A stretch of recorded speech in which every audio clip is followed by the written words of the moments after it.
Time's up, Admiral. Here it comes.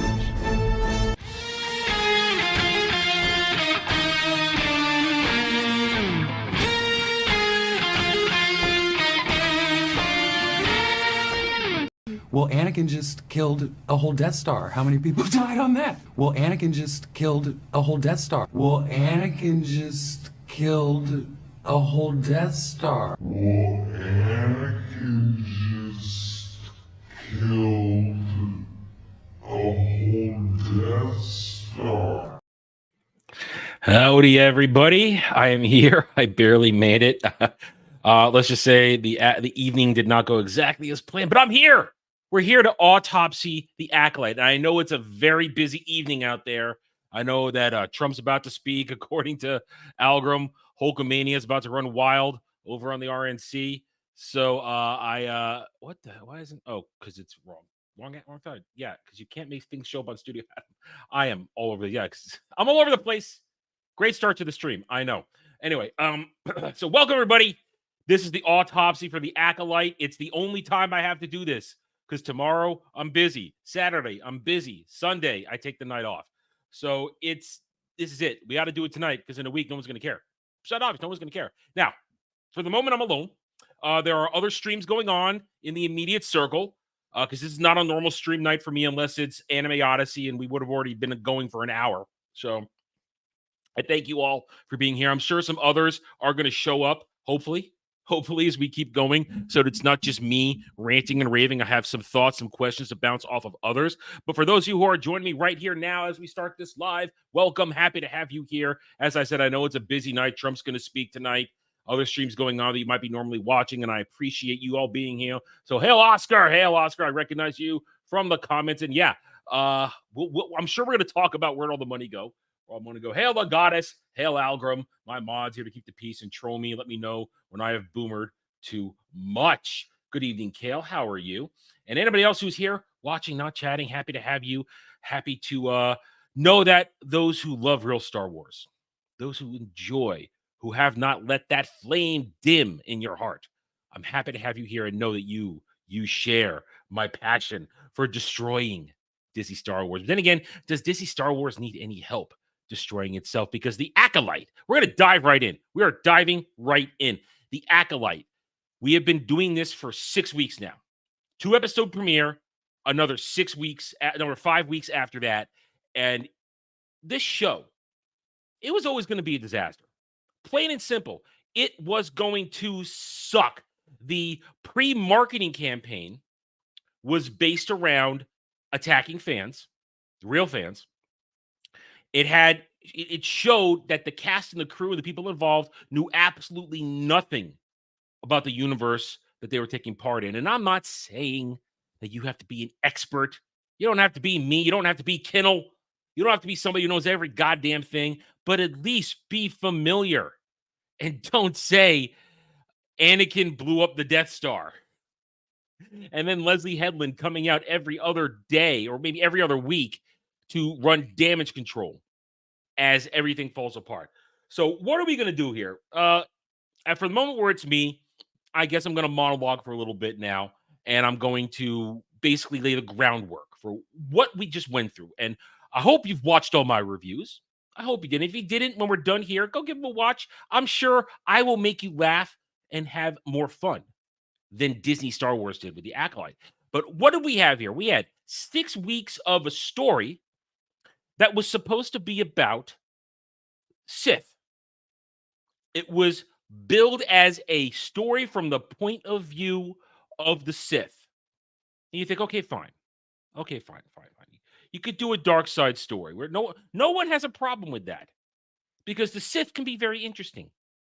From whatever era you pick it out of, the Sith can be interesting, whether it's the Sith at the height of their power, when you have the Sith Empire running around, annoying the Republic, annoying everybody else. Or you could have the Sith as they begin to fall apart after the wars with the old Republic, where they're crumbling and they're fighting amongst themselves, and Darth Bane says, F all y'all, I'm going to kill you, and we're going into hiding to get stronger. You could do something like that.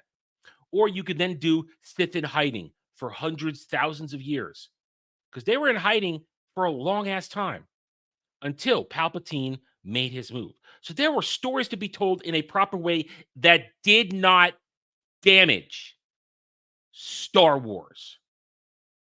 But what does Disney always do? Disney damages Star Wars because they don't care. They put the IP in the hands of people who don't know anything. And again, that's not a bad thing, but at least be familiar and at least have respect for what came before. Because you look at Leslie Headland and everything she talked about prior to this launching. Oh, it's going to be Kill Bill meets Frozen. And now heavy on the bad Kung Fu wire movies. It doesn't, that doesn't tell me it's Star Wars at all. And it doesn't help when you say, and when you, I mean Leslie Headland, when Leslie Headland says, I'm making this from my perspective as a queer woman. Queer. So leading up to this whole thing, we had been assaulted by this stuff over and over again. And so we had a preconceived idea of what was going to go on. And guess what? We were right. Every single thing we said that could go wrong went wrong. And in some cases, even worse than we can. Because, hell, forgive me if I mispronounce your name, Revul Arvida, you are right. We could not have predicted Darth Plagueis. I mean, some people did. I did not. I didn't think they were going to do it, but they did. And what happens when you do that? It causes controversy for the past 72 hours. It's been nuts. You got the people who say, oh, it's a cameo. You got what you wanted, you toxic nerds. There he is. Why can't you be happy? You hate everything. Or it's people going, I wanted Darth Plagueis, but I wanted James Luceno's book. That's what I wanted. I wanted the actual story of Darth Plagueis, not some creeper standing at the entrance to a cave going, you can't see me? We'll get to Plagueis. I was on the camp that said there's no way they're going to put Yoda in this because I heard that the Yoda was off limits. But I guess not so off limits that you can't put him in at the very end and completely, well, let's just say, turn him into a villain. So I ask you again, what was supposed to be the point of this story? Once they are done blabbing, supposed to be a show about the Sith, things from the perspective of the Sith. But what you got was a mishmash, rudderless show that instead of telling you a story about the Sith, and I saw no Sith in this. They'd say, oh, it's a story about this. There were no Sith in this thing. You had Darth Zipperface calling himself a Sith, but he's not a Sith because there's no evidence he was trained by a Sith. Even the Darth Plagueis cameo doesn't prove that he was Darth Plagueis' apprentice, because if he was, then why is he still there when Plagueis is there? Because what an apprentice does is they're going to have their secret apprentice, because that's the thing. You got to understand, rule of two. You have the master and the apprentice. And after a certain amount of time, the apprentice is going to try and get a secret apprentice and start training them so that they can be strong enough and maybe have an accomplice to kill the master so that they can become the master. That's what it is. I always call it, instead of rule of two, the rule of 2.5. But that's how it is. And when you're doing the secret apprentice, you got to do it in secret. You got to do it where they're not looking. So if Darth Zipperface was indeed the apprentice, the first apprentice to Darth Plagueis, you're bringing your potential apprentices, your acolytes, to where your master is so that he knows you're working to plot against him now? It's ridiculous. That's why, if you haven't watched my review, I'll give you my theory on even how much worse the Plagueis thing could be. Hail Masquerade, how are you? I'll give you my theory about that. It's a horrible, horrible idea, but it wouldn't put it past Disney. So I ask again, what's the point of this story? The real point of this story is to tell you the Jedi are evil. The Jedi are bad because they take babies from their mommies. They do whatever they want based upon their code, even though based upon their code, they are acting within a very rigid guideline that keeps them from getting into too much trouble. But they're bad because they act by a code that allows them to interfere with other cultures, and their code doesn't let you do what you want. I need my freedom, and they lie to you. They lie to you to suit their own purposes because of their point of view. It's all a purpose. This whole show was not a story about the Sith trying to remain hidden from the Jedi and maybe getting discovered and having to clean up the mess and kill a few Jedi to get out of Dodge cleanly. No, it was about painting a portrait that the Jedi are bad, incompetent, don't forget incompetent, and that they are the ones who should be considered the villains of Star Wars because they, at the end, they cover everything up. They cover everything up. And to try and paint the picture that the poor, misunderstood dark side users are okay because they just want to be free and they were lied to and this and that, it's pathetic and it's sad. And there is a swath of retarded stands out there who are swallowing this whole. They think everything that just happened over the past 6 weeks was good and okay. I have something I've saved, not for this stream, and I'm going to use it and bring it up on a different stream when we talk about the stands, probably on Sunday on Roundtable. They're now saying that it's maybe the writers don't have a problem, that we have a problem because there's something wrong with us, that we don't get it. That's funny coming from the stands anyway. But the Jedi are peacekeepers, but they're not police. They are brought in to sometimes solve a problem, to be detectives, to investigate, but they're not a police running around reading the rights, giving galactic Miranda rights like we saw on the show. They had them reading galactic Miranda rights at one point. That isn't what the Jedi do. That's what security forces are for. Planetary security forces. The Jedi are there to deal with situations that are beyond the control of the normies. And so you're right. Jedi aren't police, but they're peacekeepers. They come in to keep shit from breaking down into open war. That's what they do. Let's see, what are you saying here? Oh yeah, that's the thing. The High Republic is trash. The peak power. The Jedi were at their peak power thousands of years ago. You can't be at your. That's the whole. You have to. Masquerade brings up a good point. This whole series is set in the era of the Disney manufactured timeline called the High Republic, when it says they're at their peak of power. Okay, that doesn't make any sense if you're at your peak of power just 200 years before you collapse, especially when you are an organization that has existed for over 20,000 years. You realize how retarded they are, especially because they've acknowledged that the birth of the Jedi still happened 25,000 years ago. So to say they're at their peak just 200 years before their collapse, that alone is a problem. That alone makes no sense at all. So yeah, it's ridiculous. The concept itself, you're absolutely right. The concept itself is just stupid. For the final review, I humbly submit a replacement of moniker Master Gumby for Master Leslie Headland's wife. I like Master Leslie Headland's wife because it shows off the nepotism, and also it's my way of showing off the nepotism without borrowing the moniker that others used, Master Nepo. So I like that. But we can call her all kinds of names.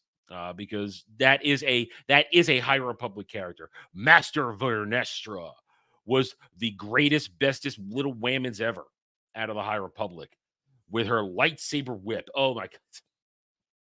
The lightsaber whip. Listen, I got to be honest. I don't want to go through this chronologically. I mean, last time I did an autopsy was when we did it a couple years ago for Wheel of Time, and we went through it chronologically. I don't want to do it chronologically because there's no reason to. We're going to be jumping around, especially if others come in. They'll probably want to focus on other points in the story, but we'll go with that right there. Why don't we start with the idea of Master Leslie Headland's wife, aka Vernestra Rowe, I think her name is. This was a character from the High Republic that was the bestest ever, literally the bestest ever, because she was a prodigy and she has a lightsaber whip. Remember when they previewed that? And we're going to focus on that for a minute now. They previewed the lightsaber whip, and it was a retarded concept for the first place, because there can be a light whip as used by Lumia, the Dark Lady of the Sith. It has a physical mass, and it creates the beam energy around the whip, and therefore it is a whip and it works. A light whip, a lightsaber whip, is ridiculous because the physics don't work. There is no mass to whip. There's no mass to fling it around. You have no ability to directionally move it. And one could say, "Oh, Adam, they're using the Force when they do it." I don't buy that.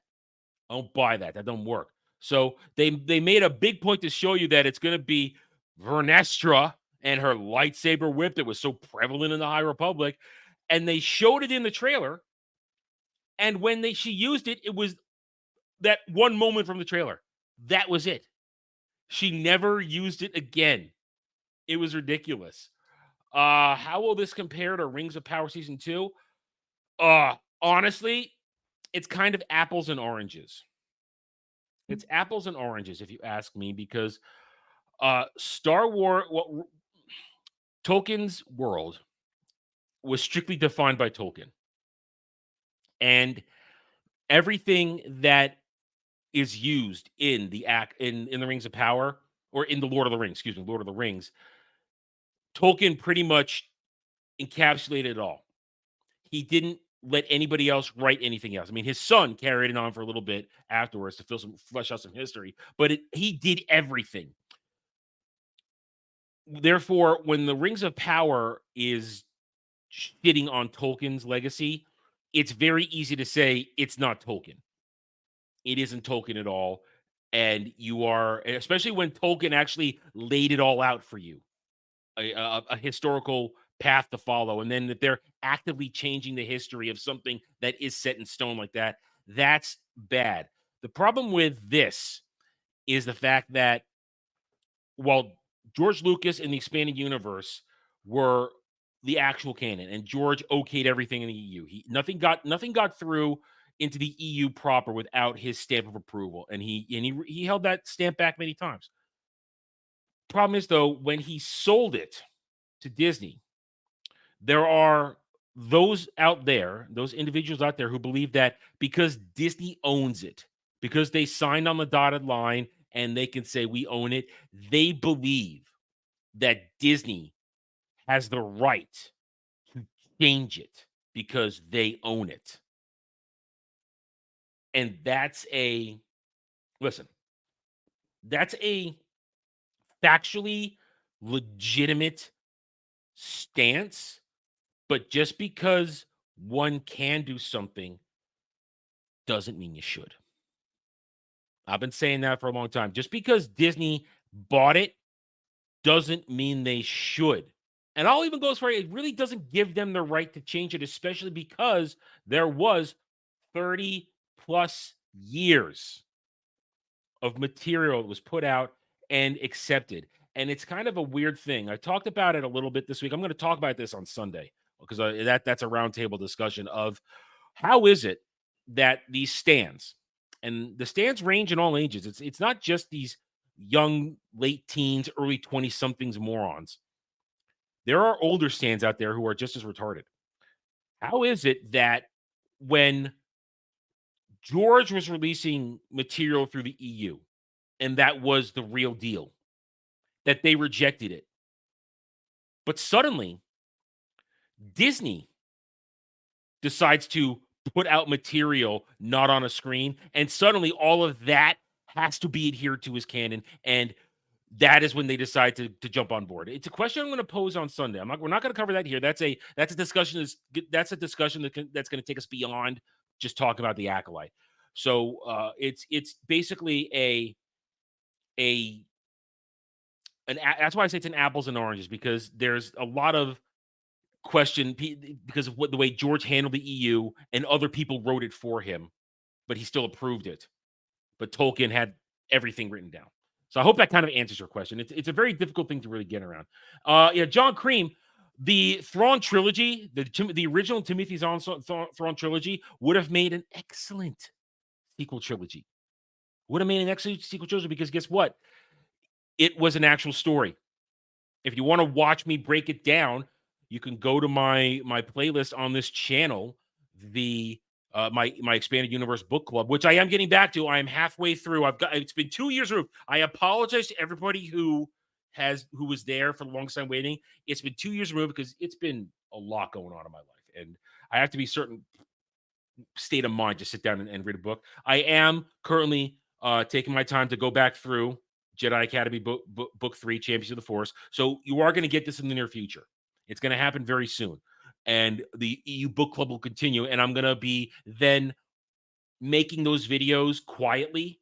And at certain points, they'll just pop up, especially if I go out of town, which later this year I will be going out of town for a short period of time. So I'll need things to be scheduled and come out, content to be ready. So the would have made great, because these were actual stories that felt like Star Wars. And if you want to see something cool, let me get it right here. If you want to see something cool, if you have never looked at it, I recommend getting your hands on the 20th anniversary edition of Heir to the Empire, because when you read through it and you look in it, just an example right here, you can see it's filled with Zahn's author notes of what was going on while he was writing the first book. And he details how he was in such close conversation and contact with everybody at Lucasfilm. He constantly, that things were going to George, and he would say, do this, don't do this. And he admits at some points how he's not surprised that down the road a lot of things got retconned because George is still working it out. But here's my favorite one. Let me read this to you right now. It's my favorite. It's the first footnote right here on chapter 1, page 1. Let me read it to you, because it tells you that Timothy Zahn gave a damn. And listen, I know some people say that Zahn sold out to write the Disney Thrawn books. Listen, I think Disney Thrawn is a retard, and an actual Thrawn would eat him for lunch.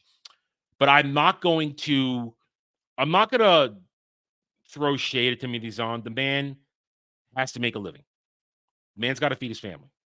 So I am not surprised at all that he took the paycheck. It's his character. He's one who knows it best. So I don't hold that against him.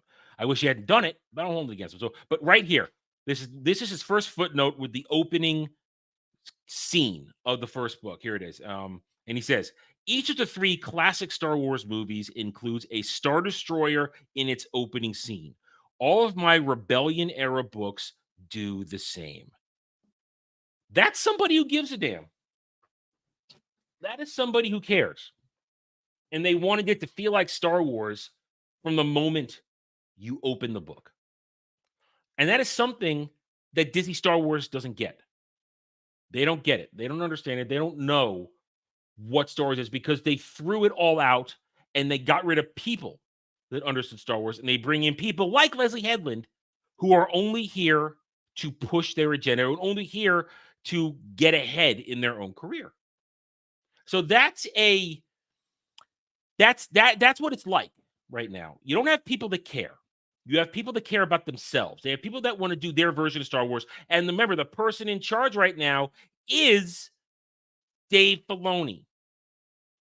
Dave Filoni doesn't give a shit about George Lucas Star Wars. I'm sorry if you like the Clone Wars, but he bastardized so much. He broke so many rules. And once he got it all by himself with Rebels and Beyond, he just ripped it apart even more. Dave Filoni does not care about actual Star Wars. So everything that Leslie Headland and every other one of these idiots who's writing the shit, everything they want to do is okayed by him. Got to remember that.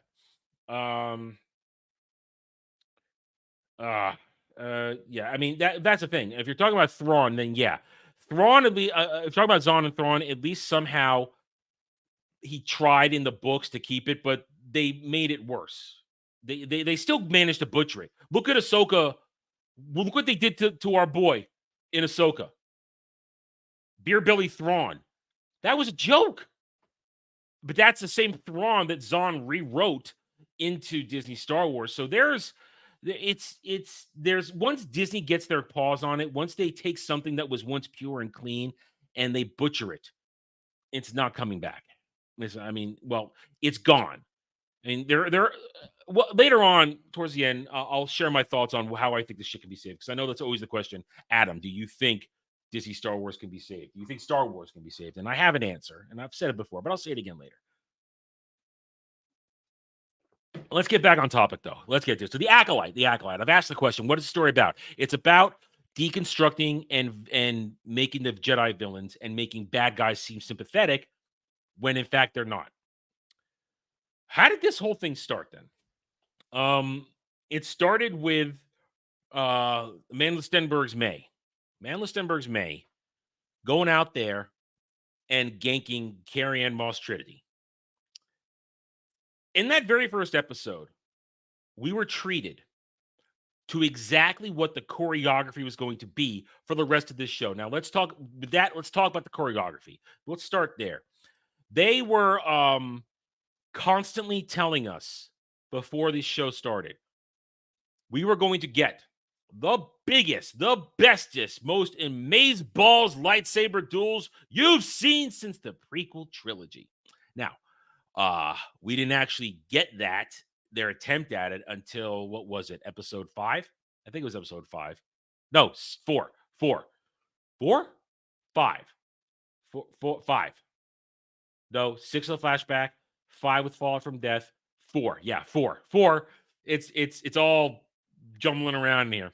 Episode 4 was the big lightsaber fight.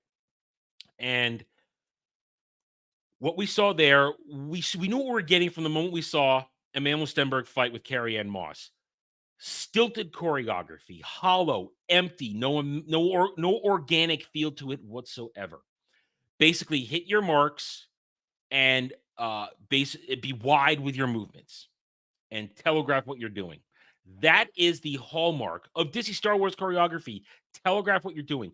When you watch these lightsaber duels, when you get to the episode 4 and beyond, excuse me, I had to wolf down dinner before we got started here, so I got a little bit of the burps and the hiccups. Excuse me. They're doing what they always do in Star Wars. If you have a lightsaber and you're swinging it, they're just swinging to make sure they hit the sticks. It's all they're doing. There's no actual organic choreography to the moves, whereas someone's attacking and there's a parry and then a repost. There's none of that. It's all I'm swinging my sword, I'm gonna hit you, and it's no more apparent in the finale. In the finale, when it was just 2 people on screen instead of the fury that was episode 4, where it was just frenetic chaos all over the place. When it was just Master Squid Game versus Darth Zipperface, it was blatantly obvious. They're just swinging to hit their marks. And as I said in my review yesterday, they were literally doing, how do I put this? Their blocks to block. Instead of attacking and one blocking, they blocked into each other. At one point, they blocked into each other and they're pushing back and forth. And then somehow one of them gets on the inside of the guard and then they're still tugging back and forth in a very, it doesn't make any sense. It doesn't make any sense. There's a phrase that's been happening a lot since this series started. Make it make sense. Make it make sense. This isn't how a duel would work. But they don't care. And know what I find funny? They made such a big deal during the 4th episode, the frenetic chaos fencing, the fighting, of having Darth Zipperface use his cortosis. He didn't use it once when fighting Master Squid Game in the finale. Didn't use it once. He made such a big deal out of headbutting lightsabers. That shows you When you look at the choreography in episode 4, they had him do it just to have him do it. Not because it makes sense in a fight. They had him do it so they could show off a Cortosis helmet diffusing lightsaber beams. Instead of now in a one-on-one fight when, okay, we know that's a part of your combat style repertoire. Why aren't you using it? Oh, because it's already had its shock value effect. And therefore, we're not going to use it again. Because it really is a stupid mechanic to be headbutting a lightsaber. And you want to talk about other stupidity when it comes to the choreography. Forgetting things. Forgetting you have a lightsaber. Forgetting that others are involved in a fight and you have to pay attention to them. They're just going to stand there and wait on the sidelines until it's their cue to rush in. That was apparent during the episode 4 frenetic chaos fighting, where people are just waiting to their turn to get in there instead of rushing in when it would be strategically advantageous. And now right here in this final episode between Master Squid Game and Darth Zipperface, we've already seen he actually breaks it out and Zipperface dual wields against Master Squid Game. Fine, great, got the short saber. Got the regular saber. He puts them back together, and during the fight, Master Squid Game damages the main part of the larger part of the saber. So you're Darth Zipperface. You are now down your lightsaber. What do? Oh, you've still got a second one. Take out the short. Yes, it's a short saber, but you can still fight. Nope. I'm going to toss it aside. I'm going to forget I have a second saber, even though I was using it 2 seconds ago. Hallmark of Disney Star Wars. Forgetting how your equipment works. Forgetting you even have equipment. Forgetting that there are how a fight should look and feel and even act. Listen, I don't really watch a lot of Shad, but I respect Shad in the sense that Shad knows how a fight works, especially like this. I mean, I'm a fencer. I'm a trained fencer. I know how fencing works, and a lightsaber duel is not exactly fencing, even though all dueling operates on the same concept of attack, parry, riposte. They all operate the same concept, but depending on the different combat styles, it's all slightly different. And Shad knows way more about other combat styles outside of basic fencing than I do. So I respect Shad to what he was saying. So Shad did a good job breaking that shit down. And anybody that criticized him, well, the stands, they were just grasping at straws because all they want to do is be allowed to go, oh my God, that was so hard. I freaking hate this goddamn Zoomer terminology. Oh man, this picture goes so hard. Oh man, let them cook. I freaking hate it. Call me a boomer. I don't care. How long ago did I call out Star Wars' Powerful Hulk? When it started. Listen, I have no corroboration. This is 2012, 2013. And I was actually in this very apartment. This is when I was living in this apartment for the first time. This is the second time I've lived in this apartment. And when it happened, my heart sank because I knew something was going to be wrong. And then when they threw out the EU, I knew what it was. So I called it out from the beginning. I can say that, and I hope you believe me. I was never fooled, not 1 second, by Disney Star Wars. And then when they announced that Jar Jar Abrams was going to write and direct the first movie, then I knew it was effed. Because I have been anti Jar Jar Abrams before he even got to Star Wars. I was anti Jar Jar Abrams when he ruined Star Trek with JJ Trek. And Bad Robot got their mitts on it for the first time. So I hope you guys believe me. I've always been against it from the very beginning. Never fooled. Never once fooled. Not at all. So I hope you guys believe in that. And that is the truth of it all.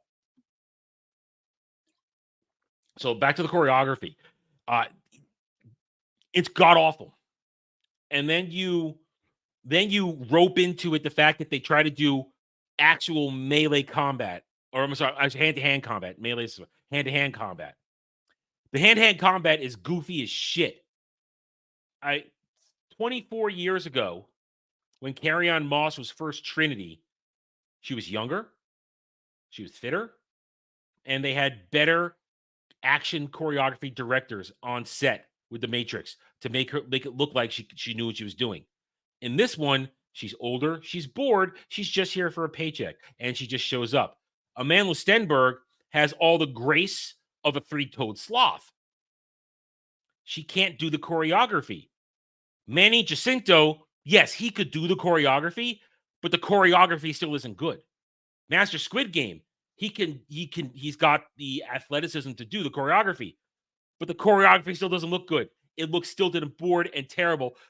So much so that you have the freaking Crouching Tiger, Hidden Dragon moment in the finale where they're just floating down from fighting on the upper parapet. It's ridiculous. It's ridiculous. It looks bad. And then somebody goes, I saw the commentary, somebody said, this Crouching Tiger, Hidden Dragon bullshit. Somebody goes, some stand goes, what's wrong with Crouching Tiger, Hidden Dragon?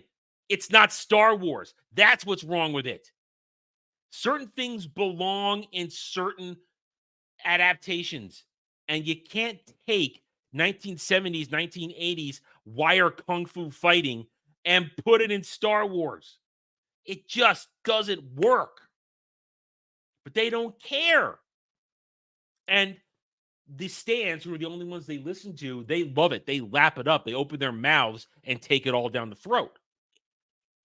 So it's completely ridiculous to claim that these lightsaber duels were going to be on the level of the prequel trilogy.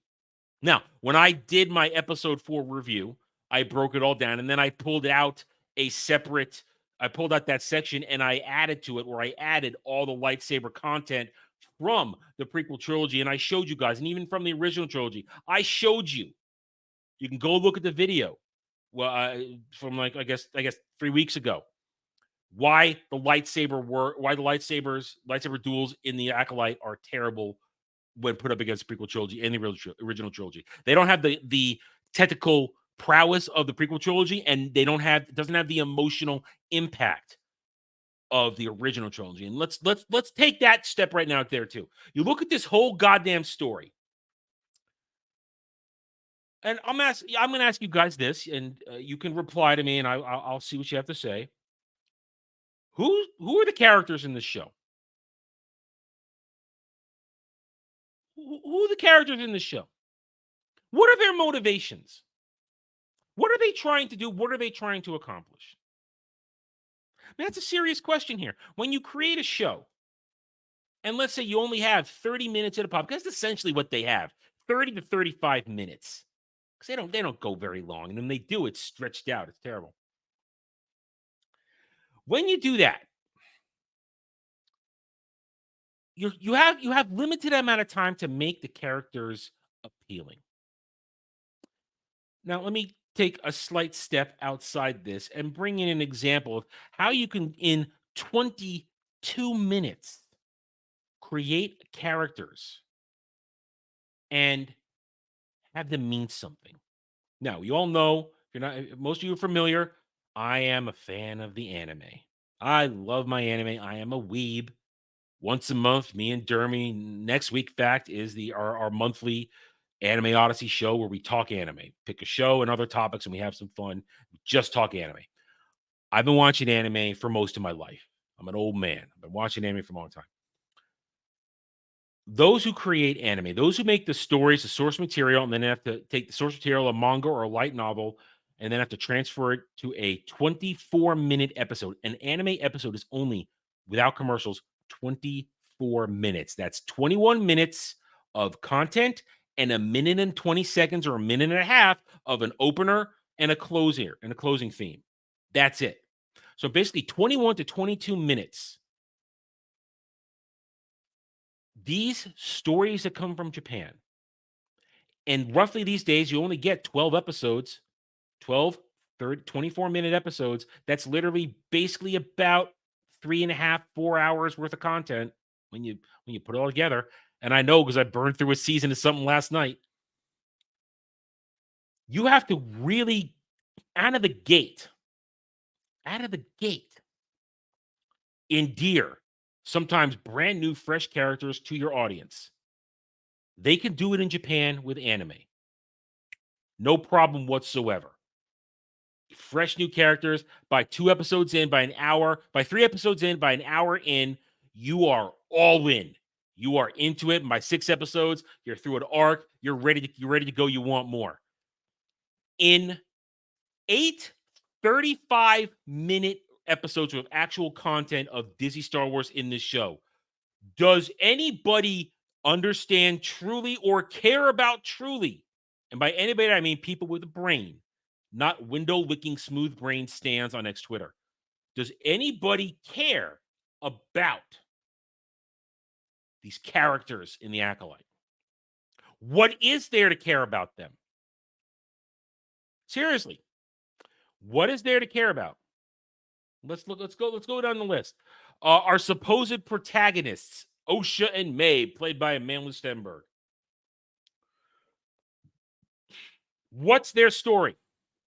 Well, May's story was getting revenge for the deaths of her people on Bendok, the murder of the lesbian witches. Okay, revenge story. I can work with that. Problem is, when we learn what the actual events were, the Jedi did nothing wrong. They acted in trying to what looked like, they acted in and tried to do, I have phrased this correctly, excuse me. Their actions were dictated around saving what they perceived to be 2 little girls in danger from dark side force users. Jedi did nothing wrong. But we're supposed to connect to May, who wants her revenge.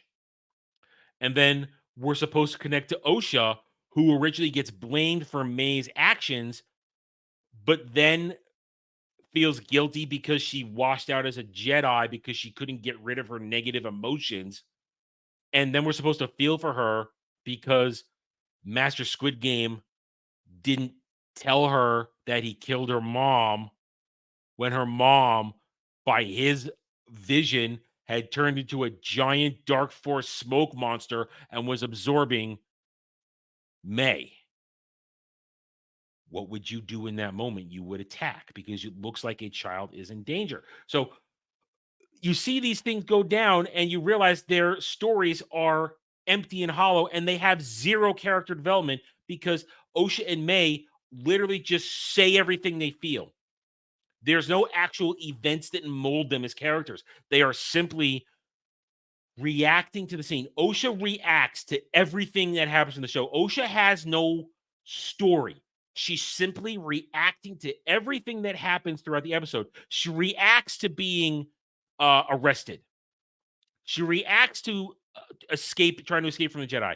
She reacts to being told, "We're going after your sister." She reacts to trying to, when she first sees her sister again and tries to take her in and gets her ass kicked. She reacts to being seduced, and we'll get to all that, by Darth Zipperface. She reacts to simply hearing the events that played out that she didn't see on Bendok 16 years ago. She just reacts. She doesn't have actual motivation for anything. I challenge somebody to tell me what her motivations are. May at least had revenge, but then the problem with May is every 2 episodes, she changes how she wants to deal with it.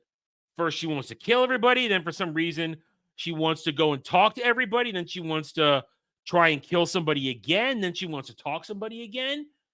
It's frankly, it's as though she has a multiple personality disorder, but she doesn't because she is May, the other half of Osha, because they're the same being, just split into 2. And we'll get into that shit when we talk about the destruction of lore, because we're going to get into that. Don't worry.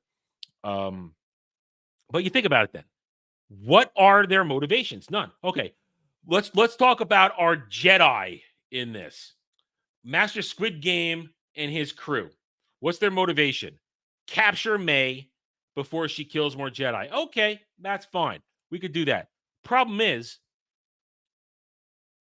outside of Master Squid Game, who has something of a story in this, I'll give him that. The others have nothing.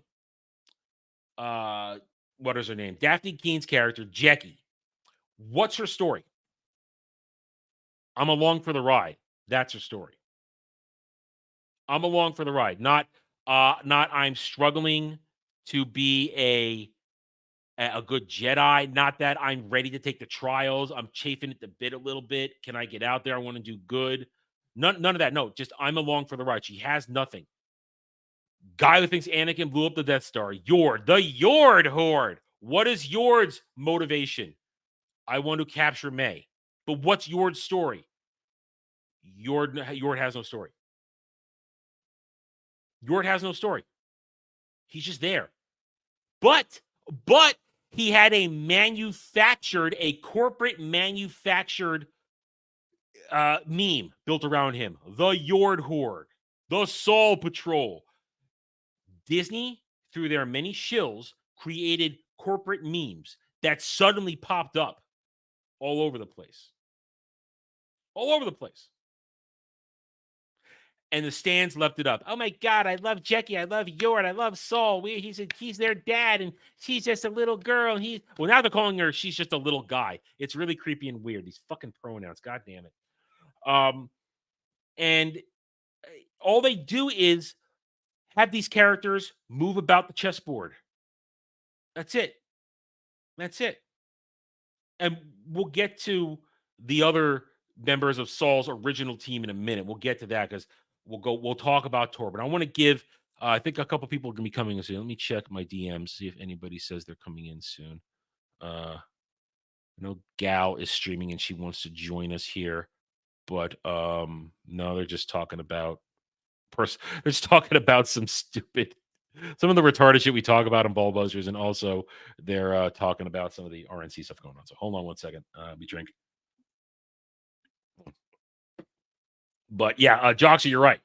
And that you just answered my question. They never even explained why Osha wanted to be a Jedi. I just want to be a Jedi. I just want to be a Jedi. How did you even hear about the Jedi? Because I don't think the lesbian witches would have talked about the Jedi ever. I don't think so. I do not think that they would have talked about the Jedi at all. It just doesn't feel right, doesn't sit right. That is not what I wanted to do. Hang on, moving around here. Excuse me one second. Just checking one thing.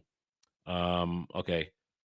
Yeah, certain people are still streaming right now. Yeah, some people who might join me are on other streams at the moment, so we'll keep going. Well, of course, we'll keep going. We got a lot to go. I can carry the load right now for myself. But you're absolutely right, Joxer. They don't have any motivations. Osha just wants to be a Jedi because she fights with her sister and doesn't want to have the ascension performed on her. All right, so let's go around everybody else. So let's keep going. Let's keep going down the list. Master Leslie Headland's wife, Vernestra. What's her story? Oh, you have to read the High Republic to understand her story. You got to do your homework to understand Vernestra if you're a normie. Yeah, it works. What's her story in the show? She doesn't want an incident. That's her story because she's got a politician breathing down her neck. That's what we got going on right now. That's what that. All right. Darth Zipperface. What's his motivation? I want to be free. I want to be free to be a dark side user and F people over without the Jedi telling me what to do. Because we learned he was a Padawan at one point. He was Master Leslie Headland's wife Padawan. So that's what we got going on here. All these characters they introduced. They're shallow, they're empty, they're nothing. But the stands, they buy into the memes, the corporate memes, and think that these are the greatest ever. Because when we go back to the big duel on episode 4, was a duel, the frenetic fight. A lot of people got ganked. Yord had his neck snapped. I clapped. I laughed. I so hard. They spent this whole time with the Yord Horde and he was going to die. Anybody with a brain knew every single character in this that wasn't a dark side user was likely to die. And they just about did. 90% of them did. Master Leslie Headland's wife didn't die because she wasn't involved in the story. So when Yoda dies, what was the purpose of his journey? What story did he have? Why are you feeling sad that this guy died? There's no actual story to say about. Okay, when Jackie dies, when she gets Swiss cheesed, I'm waiting for her story and why her death mattered. Because Master Squid Game's death actually matters, but Jackie's death didn't matter. She didn't do anything. Oh, I'm sorry. She's simply an example of why the Jedi are bad, bringing children to war, bringing children into battle. It's more her death is another, just another notch, just another example of why the Jedi are bad, because they fill these poor children with delusions of grandeur and tell them they're going out there to make a difference and bring them to dangerous situations, and they die. That's why. That's Jackie's importance. No actual story to get involved with. No actual story to follow. No actual hopes and dreams and desires. No, she's there to be an example of why the Jedi are bad. Oh, we'll tease that she has Sesame Timber's feelings for Osha. Oh, they'll tease that. They got to queer bait. Can't have a Disney Star Wars show or movie without a little bit of queer baiting. Can't do that. Can't not do that. So characters. What do we got? Oh, we get backstory on events. Okay. We got some backstory. We went to Bendock 16 years prior. We saw the lesbian witches. Literally lesbian witches. What world are we living in when that gets by any sort of quality control? Hey, I got an idea. Let's make a whole coven of lesbian witches living in a vagina-shaped mountain.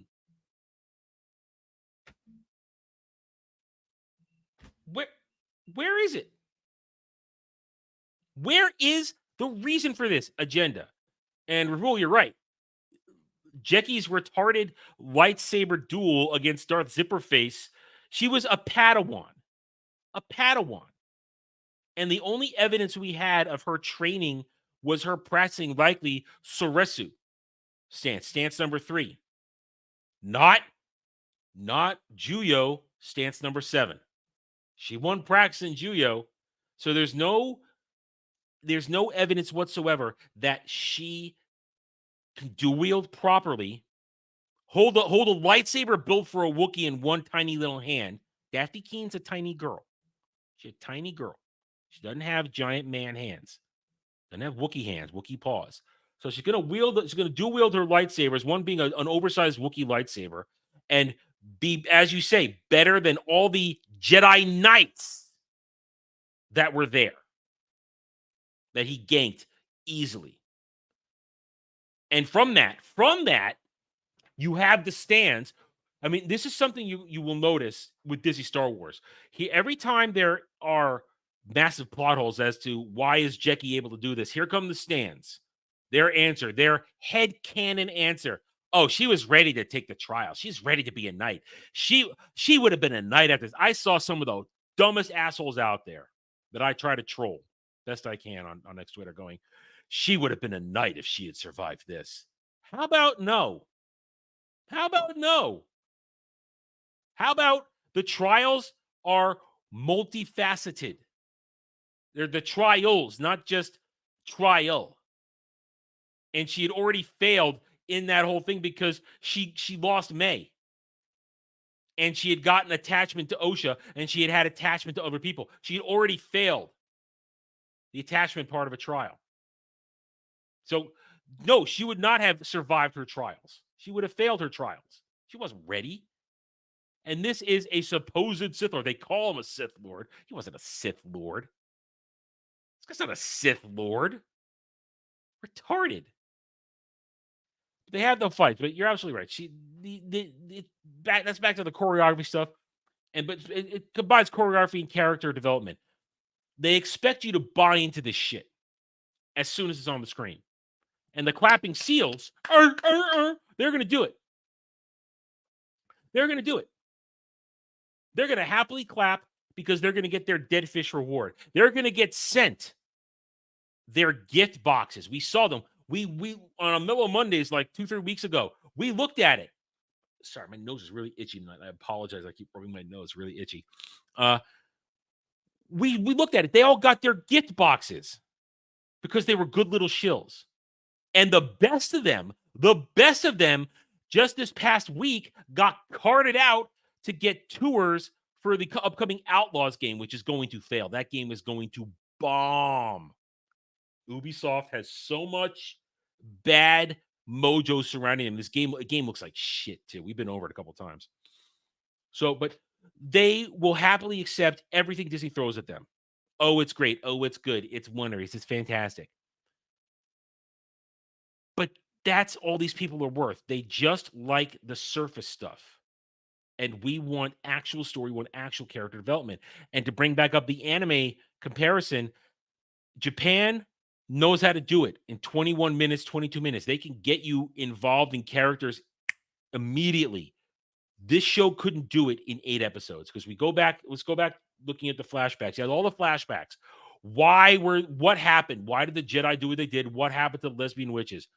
Lesbian witches, we just want to be left alone, practicing our dark side arts. They're practicing dark side arts. There's no ifs, ands, or buts. These are dark side users. They give in to their passions. I mean, they're not Sith, but dark side is dark side. Anger, fear, aggression. These paths lead to the dark side. The witches were all about anger and aggression and fear. All about it. And also, gotta remember, black mama lesbian, she's just a good mom. She's just good mom. She just wants what's best for her girls. Her girls who were created using dark side manipulation of the Force, where she took a single soul. Well, they say consciousness, but we'll say soul for the purposes. She took a single soul, literally cleaved it down the middle, and then used it and impregnated another woman with that power. No. Thank you, Samuel. I know you don't give a shit. I know I did not expect you to be here tonight. I know you don't give a shit. Hello, Jack Tarlat. Hello. Anyway, as I was saying, she literally then, hello. Join my anger. Hi, gal. How you doing? Okay. Good. How are you? Oh, I'm fine. I'm dandy. We're talking about how I asked the question, so I'll ask you this question. Here, we haven't gotten. I've done a lot of rambling and a lot of ranting, but we're still at the surface level here. Characters. Are any of these characters in this show? Did they have any development? Did they have any depth? Anything at all? Running through the list. Yeah. Like I've said that the closest one is maybe Master Squid Game Saul. He's the closest one that actually had something of a story. Yeah, but like it was just how he's not a good Jedi. No, they do that on purpose. Yeah. They do that on purpose. He's supposed to be incompetent. He's supposed to be too into his attachments, his emotions. They wrote him that way on purpose because of the Jedi are bad. And I asked this question before, so I'll ask this to you since you just got here. What is the story of this series? What's the story? I'll ask you that. Let's see. A woman gets accused of something she didn't do, and it ends up being her sister, and they gallivant across the galaxy with no time in between for travel. and they yell at each other a lot. Okay. And do some fighting, kind of. We've talked about the choreography and how bad it was. We have Oh, you, God, you can add your 2 cents on that if you want. We've gone over that. That fight with freaking... Oh, actually, both fights. Okay. Take your time. Take your time. We got all night. We're good. When Zipperface Mhm. is fighting Soul in this finale. In the finale. Oh. Yeah. Yeah. I know that he's being kicked when Soul's lightsaber is off as he's kicking him, which don't get me started on turning your lightsaber off for that. Kymer's fucking lightsaber is still on as he's being like kicked like 3 times, some shit. I know you're being kicked and there's something to that. There's momentum, but there is nothing stopping you from slashing him. Like, are you kidding me? That was great. I brought that up earlier. It's the classic Disney Star Wars thing of forgetting you have your tools. Yeah. And forgetting how anything should work. I mean, my biggest point on that was when Master Squid Game breaks his lightsaber, he still has the short one. Oh yeah, I know. Like, because there has to be 2 kyber crystals, right? Those are 2 separate kyber crystals. Yeah. He still has another lightsaber. So the top one is destroyed. The one at the bottom, like, is fucking fine. Yep. But whatever. Yep.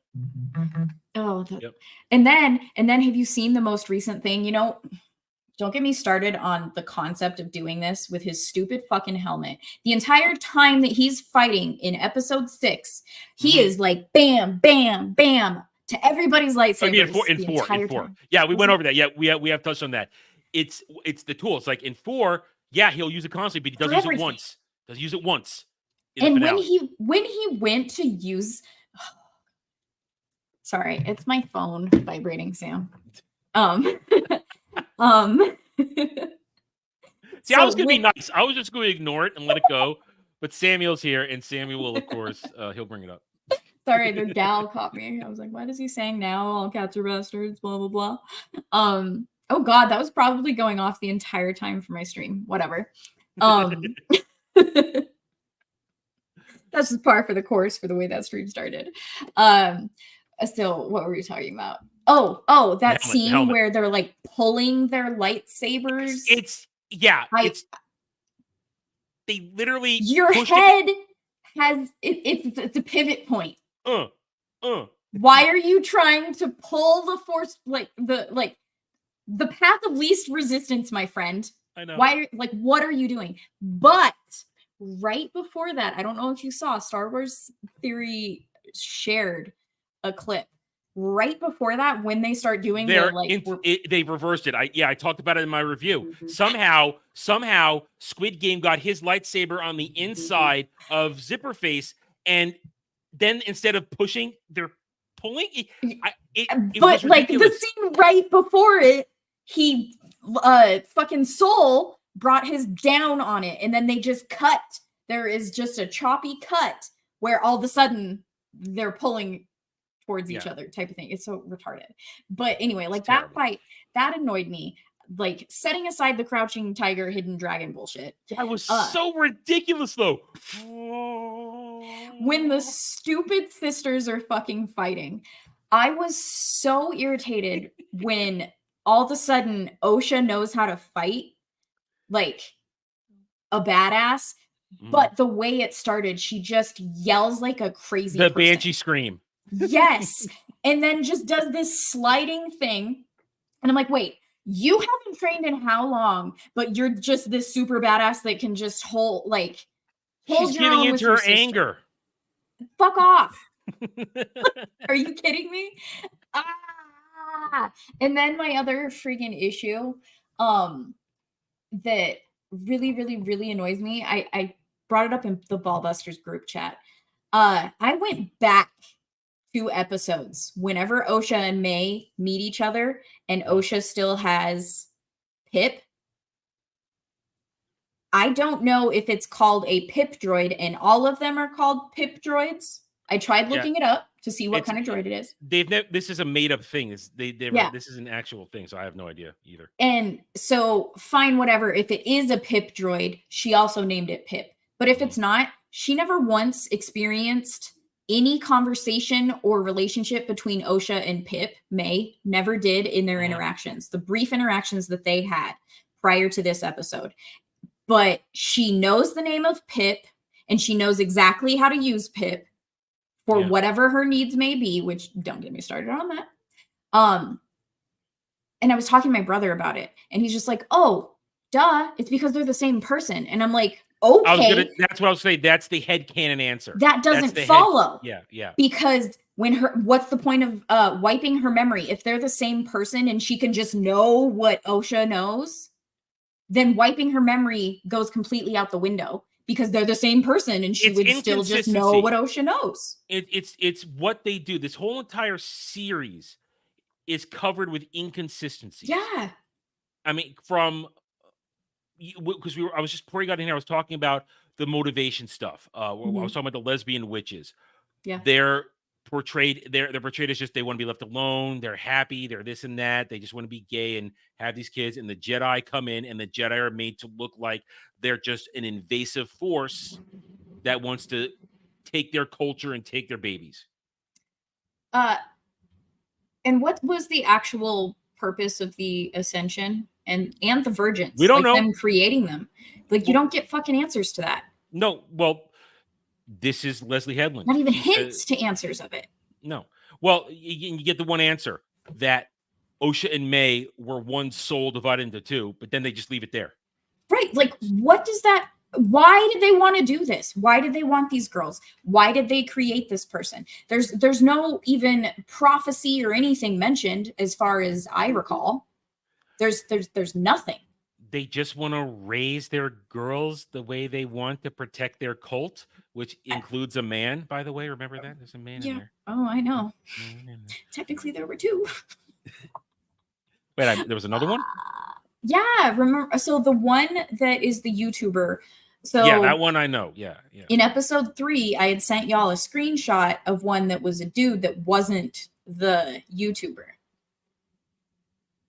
Because later you see the YouTuber. Oh, I remember that. Person. Yeah, I remember that now. It's when they're chanting, or right before they start chanting. Yeah, because I was focused on. I remember what I'm bringing now is the YouTuber because they brought him back in the 6 flashback, and I purposely this time put a giant arrow on him. And he was like, there he is, right there. This guy. Let's. But back to your original question, where I went on my little fighting rant thing. There is no story. There's nothing because Osha starts out as net good essentially, and she becomes an 8-year-old child that wants her mommy and kills someone for it. My here's how I described Osha before you got here. Osha, her story is I react to everything. Yeah. Everything she does, she's reacting to everything that happens. She has no actual motivation. Except at one point, now I want to kill my sister. That's the closest she gets something. But then it quickly becomes, I want to love my sister again because Master Squid Game lied to me.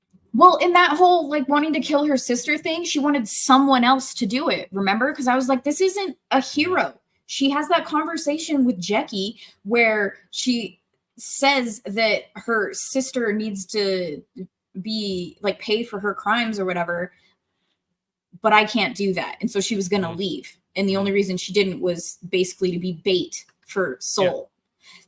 She really has no motivations whatsoever. No. She is floating around life. And so now since you're here, because I was saving this till somebody came in so I could bounce this off because it would have been weird talking about it by myself.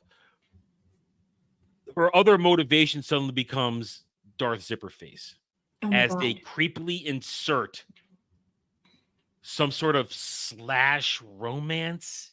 I have no idea what they're doing with that. There is nothing there. The actors don't have any chemistry, and it was just shoehorned in, jammed in. There's no, so the actors have no chemistry, and then the characters have no motivations to have any chemistry whatsoever, unless from Kaimar's side, he loves May, and May never gave him the time of day. So he sees an opportunity with Osha to like move on with the sister because he was attracted or something. Like, I have no idea. He doesn't know Osha. She doesn't know him. He knows May. May knows him. Oh my God. Why? Why? But she saw his dick. Like, what the hell was that scene? I couldn't stand it. And like, but finish the thought. Well, like when she first wakes up on the planet, there's no sense of time at all. And him just walking, I knew from moment one that he knew she was behind him. People that say, oh, he didn't know until he knew. He knew. Yeah. He would have had to walk past her at any point. So he knew he wanted her to follow. And that's why he did his little strip tease. Like that was heavily emphasized in it. Yeah. And I don't even need the audio description from Disney to know what they were doing there. It was for wine aunts. Box wine with fucking 10, 20 cats. And here's how bad it really is when if you take now, let's take the awkwardness out of it and let's look at it from the nerd perspective. If you know anything about Sith hierarchy, if he's now the master, and we'll talk more about that in a little bit. Yeah. And she's going to be his apprentice, and he wants to get romantic with her. She could try and gank him eventually, because that's how it works. Do they even realize all these weirdos on X Twitter and Leslie Headland, all of them? Do they realize that they're setting up? If they go down this path where she's going to be his apprentice, and they're going to have a relationship, as creepy and weird as it is, like they just forever. She's going to try and kill him eventually so that she can be the master, if they're Sith. If they even are Sith. Yes. Yeah. And so it doesn't make any sense. Does not make any sense. And you know, Jay Fraser brings the perfect point here. I thought it was for kids. Oh my God. And that's my entire, setting aside this whole weird romance bullshit thing. That was the other point that I was actually wanting to make. Okay, so last Ballbusters episode, we were talking about how Torben drinks the funky wine. Oh boy. And my issue with that, if this is supposed to be for kids, you're telling them to off themselves if life gets a little hard, right? Well, with Soul, the now message that they're giving to kids is not to explain your actions that were correct, the correct actions to take, and try and calm someone down who's not understanding what happened. No, what you actually should do is say, it's okay. Yeah. You can kill me without a fight, and allowing this person to basically run completely off of emotions and refuse to calm down and look at something rationally. No, you have to follow your emotions, and you have to fix the problems of the world as you see them when running on your emotions. Not think through a problem and take the path that causes the least amount of problems or like anguish. No. It's okay. Just kill me. Oh, and I also loved you because I saw you from afar when I was in a grown. That's the whole weird thing. Also, that it's more them purposefully painting the Jedi as creepy and weird. Right. This dude who gets obsessed with this little girl who he saw for all of 5 seconds and is known for all of 5 minutes. Yep. But she's destined to be my Padawan.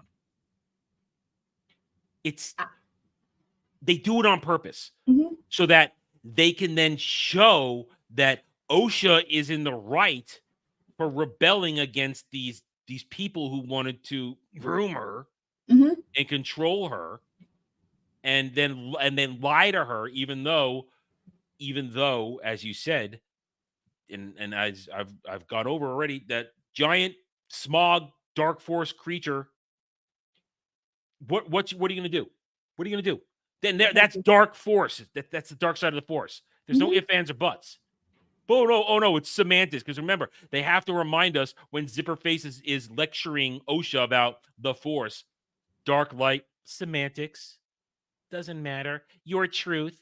That fucking lecture from like, what was it, the senator to Oh yeah, I haven't gone to that Jedi yet. Master I Nepo. haven't. Yeah, well, that's what I said this earlier. That's what I think the story is. It's the deconstruction of the Jedi. Yes, That's absolutely. what the real Jedi are bad. Yeah. And we're gonna take every opportunity to peel it away the onion layers to show you at the core that they're bitter and sour and they deserve everything that happens to them because these people just want to be free or they need to be controlled. I mean, I love it that somehow, I mean, I didn't touch on this, but as we're talking about it, I realize it. Hey, let the government control everything. Oh yeah. Just let the government take over. Let the government control your order. Tell you what to do. Tell you what to do. Oh my God, that's the other part that's contradictory. Like right now, not that like the witches are like Sith, but they start with this whole power of many bullshit and then end the show where it's I am so happy you brought that up. I was going to go there. We might as well go there right now. What happened to the power of many? Like they just ditch sister that actually has training for how many ever years and like we'll wipe your memory. Fucking why? That power of many for the power of one, the power of two, power of many. But where's power of many? And that's the perfect thing. So if the only way you can sort of get through this, if you headcanon it, Osha thinks that May has suffered enough and doesn't want her to go on the run with them, which is why she has them wipe her memory. Of course, that little how is he gonna force wipe her memory? I can't. It was so bad. And it was stupid because she was still remembering things. Like what? It was like slowly trickling out of her brain. The stupid little rhyme. Because here's the thing. You want a good example. Let me get this right. You want a good example of what happens when somebody is using actual Sith abilities. When somebody using actual Sith abilities is going to rip the memory out. Oh my goodness, that's dust. I don't clean my books enough. I'm sorry. Now I apologize. It has the horrible dirty slur tag because when I bought these, it was one of the last things I had to rebuy to replace my collection. I only had one of the three left, and it said when I ordered it did not have the tag on it, but they arrived and had the tag on it, so I had to keep it. But in Dark Apprentice, when Kip Duron is being influenced by by the Force Ghost of Exar Kun, I mean not Force Ghost, Force Spirit. Because he isn't a ghost, because he transferred his essence into the Masasai temples. Anyway, when he's being taught Sith arts by Exar Kun, he gets taught memory wiping. And when he, I forget how to pronounce her name. Shit, Lomi Plu. I think it's a alien name, Lomi Plu. I forgot how to pronounce her name. The actual person who came up with the Death Star plans, who refined it, as we have to try and coincide the red kind of stuff. When Kip finds her, he goes into her mind, and it's a process of ripping the memories out without killing her, because he just wants to rip the memories out, but not her entire personality. But he literally has to go in there, and it takes a little time. It's not just, I'll do it. I'm going to. No, he has to go in and scan through her memories to pull out all the knowledge of super weapon technology, from the Death Star to the Sun Crusher, all of it. Well, he was actually there for the Sun Crusher, but he also pulled out the Death Star plans too, how to use it. So you can do it. The Force can do that, but it's not just, it's done. Right. It's not Men in Black. Yeah. And also at the same time, the person who had it done knows something is wrong. Because they're missing. I mean, what Zipperface did to May, he just did a complete blanket wipe of her memory. So she's an 8-year-old. So she should be an 8-year-old. She doesn't behave in this most episode. She's not behaving like an 8-year-old. Yeah, she should be an 8-year-old, not an early 20-something. Yeah. So it's what happens is, this is the way I believe this shit happens. When every time you see something that has some actual Star Wars relevance or EU relevance, something like that, my belief is that one of Leslie Headland's many assistants, after they're done with scissor time, they're going over and they're finding the shit, Mm-hmm. and they're just bringing it to her, and she just cherry picks what looks cool. Yeah. And That's what I think rewards with more scissoring. Yeah. That's what I think happens. So force memory wipe is a thing, but it's a precise thing. It's not. We saw a paintbrush as opposed. It's a scalpel. Yeah. It's not a hatchet. So God, it's so ridiculous. That whole thing was done. Yeah, that's right. It's almost as though they don't think things through. It's almost as though they came up with the idea of the power of one, the power through the power of many, just so they could get somebody to put a single out for it one day later after the episode released. Absolutely. And then we were tortured with it for the rest. Yeah. So I would stop it. But... They abandoned all of that. And you're right. It's a very good point. Let's abandon the actual character like May, who has been training for 16 years. Yeah. It made no sense. You kept up with her training. Force training aside, because that's the Disney Star Wars bullshit. You don't, if you stop using it, it doesn't go away. You don't lose your connection to the Force. Right. That aside. But Osha, she's just been running around on ships going, doop, doop, I'm a mechanic. Or mechanic. God damn, oh my God. Oh my God. So like when she hot wires the door. Yeah. So I went back because it pissed me off when the Jedi got there. So setting aside the fact that sure, like the generators blew up and everything, so it shouldn't work at all. And then like people were using the excuse of, oh, well, the wires caught fire, so that's why things blew up. Okay, so why does it then work when she just hot wires it? But whatever. And remember, Kel Naka had already hot wired it 16 years ago. Yep. So it was like, whatever. So she gets it open. When she gets it open, there are the triangles next to the door that were not lit up. But when she hot wires it, they light up to green. To show that it's working, right? Yeah. Yeah. So when the Jedi get there later, it's green. Why can like it should be open, right? Like why can't they open it? But not even just that. When it wasn't working, why is Jedi Master Nepo literally the only one that can fucking open the doors? You're all there to just be what? Fodder? To like be comedic effect? Like you're fucking Three Stooges? And you're just gonna bonk each other's heads because the only competent one is the green-skinned woman? Like what? Yeah. What is that? Well, they made a thing throughout this whole series of her opening doors with the Force. Yes. Constantly. Oh, I know. It's like, oh God. Whoop, whoop, which is something Jedi don't do. Yeah. I mean, I've seen it. Only Obi-Wan did it once in Revenge of the Sith, but that's because he's already inside the compartment and he can't get to the controls because he's hiding in the compartment on Padme's ship. So of course he's gonna go like this and close it. But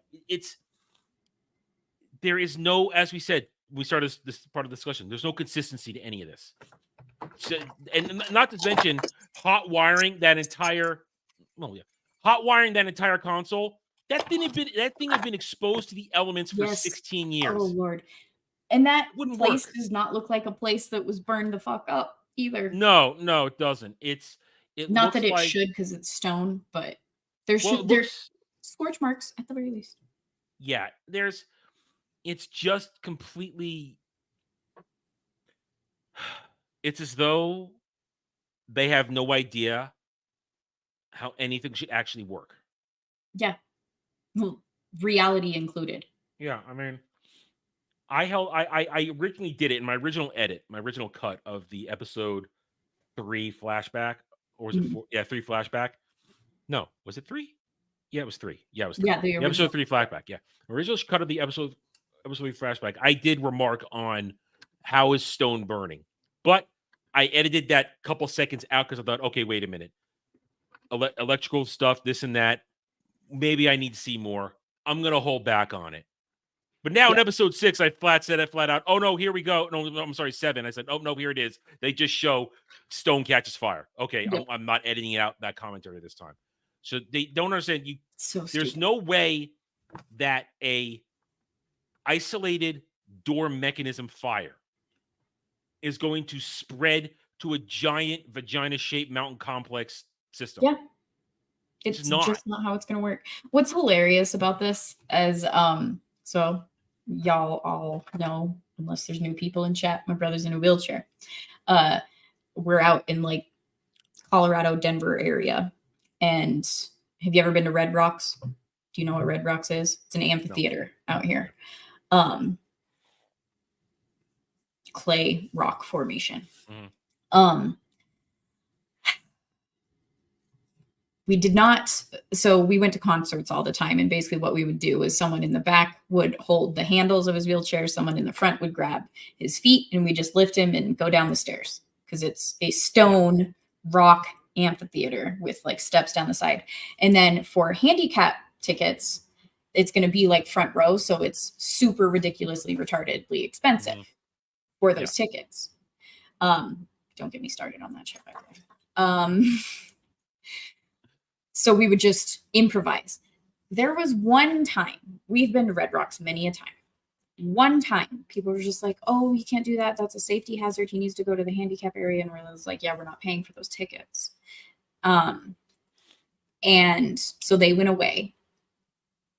And we just did our thing. But they said it was a fire hazard. And every single person around us, not even people in our group, just random people passersby. That's what I was trying to say. They were like, wait, did she just say a fire hazard? Yeah, my reply. I'm like, if there's a fire that breaks out anywhere near her, I'm going to the amphitheater to avoid the fire. Yeah, stone. Like, if there's no other place, that's the safest place we could be. It was the most retarded thing. And then this shit happens a decade freaking later, because this was a long time ago when we went. Like, that's all I could think as I was watching it in episode 3. Well, that's a good real world example of people not understanding shit. And but that's the problem in Disney Star Wars in general. People are put in charge that don't have real world experiences. Yeah. I mean, one of the reasons when it comes to, at the time, I didn't want to write a particular story that has now long since been shelved. I'm not going to do it anymore because I hadn't been to a certain part of the world. And I thought, you know what? I need to see this. I need to experience it. I want to know what this landscape looks like. I want to know what it feels like before I can write about it. And so I'm going to take this. It was going to be an Arthurian legend book.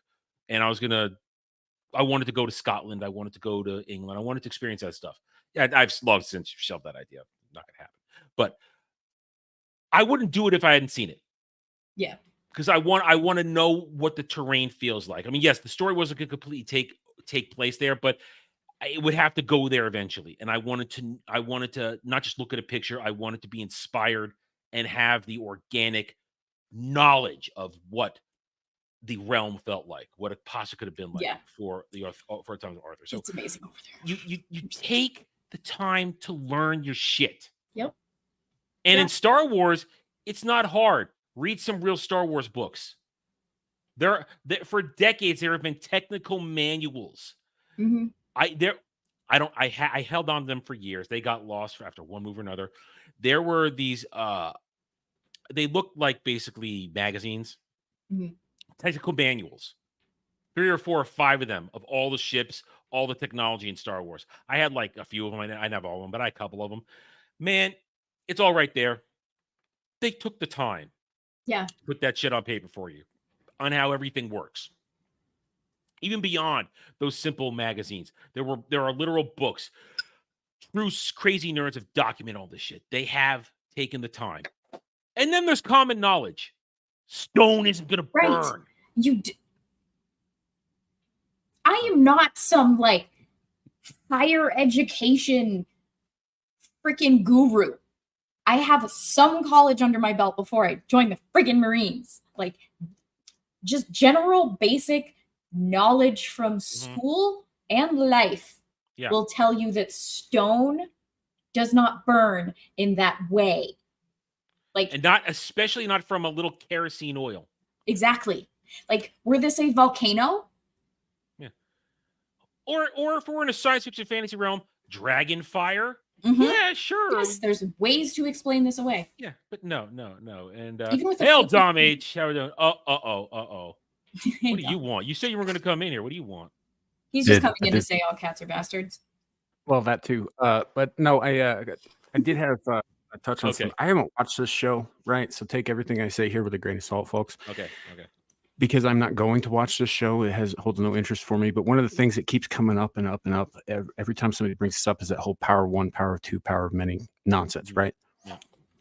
So this is further evidence that Disney is intent on destroying all things legend, because this flies in the face of Bane's rule of two, which is not just a greedy, there can only be two kind of shit. There's a very practical reason for that.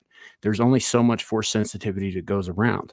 So by trimming down the old Sith Empire to only 2 force users, right? And the only reason there are 2 and not 1 is so that if one of them falls, the other can continue. What's the whole point? Concentration of power. Yes. But they literally share all of the force powers of the dark side between the 2 of them, and are between the 2 of them a match for the entire Jedi Order. Yeah, because that's because you're right. And that's why a master and apprentice are usually so strong. It's because they just keep adding more and more knowledge. And it's also always the strongest. A master is always going to find the strongest apprentice, and then an apprentice is going to find the next strongest one. And you keep finding, that's why Palpatine is so strong, because he was the best in the end of the Sith. He was the best. Well, he was certainly the most powerful, because as a master is superseded by their apprentice, and they kill them or whatever, they do this sort of Highlander-esque kind of quickening and absorb the powers and knowledge of their previous master, which is why, say Darth Caedus, right? I think it's Jason Solo. Yeah. Right. In Legends is so much more powerful than, say, Frida Nad, who came thousands of years before and commanded armies in the millions. Well, that's also because, I mean, Jason Solo is also his path to the Sith was also it's a very unique one, because he didn't even know he was on the path to Sith. He was being trained as a Sith without even knowing it, and then when the reveal happens, he realizes, you know what, I'm okay with this. Right. I was just pulling a late stage name out of the hat for that, but the reason he's I also even bring this genetically a up is because Skywalker. He also has that kind of powerful genetic force ability tapped in there too. If there are real Sith in the Acolyte, they don't share power. They would have wiped that little cult out. Well, that's just the thing. The cult, the lesbian cult, they weren't Sith. They were just a bunch of witches who wanted to be gay. But here's the thing. Now, all right, let's go in this direction then. Samuel, you're welcome to stay if you want to or not, just for side commentary if you want. The Darth Plagueis thing then. That's where this gets even worse with the finale, where Darth Plagueis, first of all, he shouldn't be a Sith Lord in this moment of time if you go over the actual timeline. 15 years old max.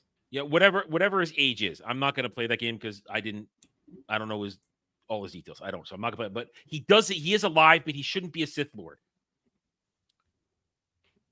Let's say he's there. Okay, he's there. And I mentioned this earlier before Gal came on, and Samuel, I don't know if you were listening. If Darth Zipperface wants Osha Orbay for his apprentice, and they're there, and he's trying to have it be his secret apprentice, if he is a Plagueis apprentice, why are you bringing your secret apprentice to your master's planet? Yep. That makes sense. So, but now here's my out there theory. And it might be out there, but it feels very Disney to me. That is Plagueis. Without a doubt, that is Plagueis. They've admitted that is Plagueis right there. What if he's not even what if he's not even a Sith Lord at that point? Mm-hmm. What if he's just the dude who lives there and has been creep watching them? But he is, of course, force sensitive because he's Plagueis. Yeah. He's like the dark side Yoda, just hanging out on Dagobah. But now think about this. So that means Darth Zipperface Queermere came from somewhere else. He was trained by somebody else and he broke off. And he's going to train his apprentice now. That means they're lining it up that Plagueis will be May's apprentice. Or I'm sorry, Osha's apprentice. No. Well, I'll find but you. That's a possibility. Mm-hmm. And therefore, where in the timeline does this take place? 100 years before Phantom Menace. 100 years before Phantom Menace. Okay, then kind of, I guess. I don't know, because I was thinking for some reason that High Republic was supposed to take place after the Battle of Yavin 4. And No, so by thinking that, I'm like, no, Plagueis is fucking dead. no. High Republic takes place 200 years before Phantom Menace. That's retarded. It is retarded. The question was posed at the beginning of the stream. This is supposed to be the Jedi at their peak. They're at their peak 200 years before they have completely collapse. No, they were at their peak 2,000 years prior. Yeah, they were at their peak at the end of the Second Sith War, which is currently what's going on in the Old Republic, Star Wars: The Old Republic MMO. When they win that war eventually, that's them at their peak, because then the Sith have been defeated, and you're coming up on the Rule of Two, where Darth Bane goes into hiding, and his line now will continue all the way to Palpatine. But here, but that's my point is this though. If that is Plagueis, but he's not even a Sith Lord, he's then supposed to possibly be May's apprentice, I keep saying May, Osha's apprentice, which means she's going to pass all the lesbian witch knowledge about Force life manipulation to him, which means all his agency has just been stolen. His quest for immortality. Not his. That this May and Osha thing is the only reason Anakin happened. Yes, that's in a roundabout way, because remember, people want to say that Plagueis made Anakin. No, Plagueis' actions created Anakin. The Force created. Yes. Anakin. Yeah.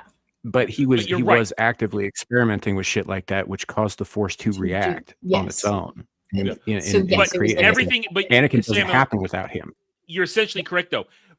That's what I said today. Well, I said yesterday, and I cut it out today for my teaser video to get people to watch the actual review. That's why this is so damaging to Plagueis, because it makes everything related to lesbian witches. Mm-hmm. Lesbian witches is the source of everything now. Yep. When it comes to Plagueis, and therefore the Skywalkers and everything, that's how bad it is.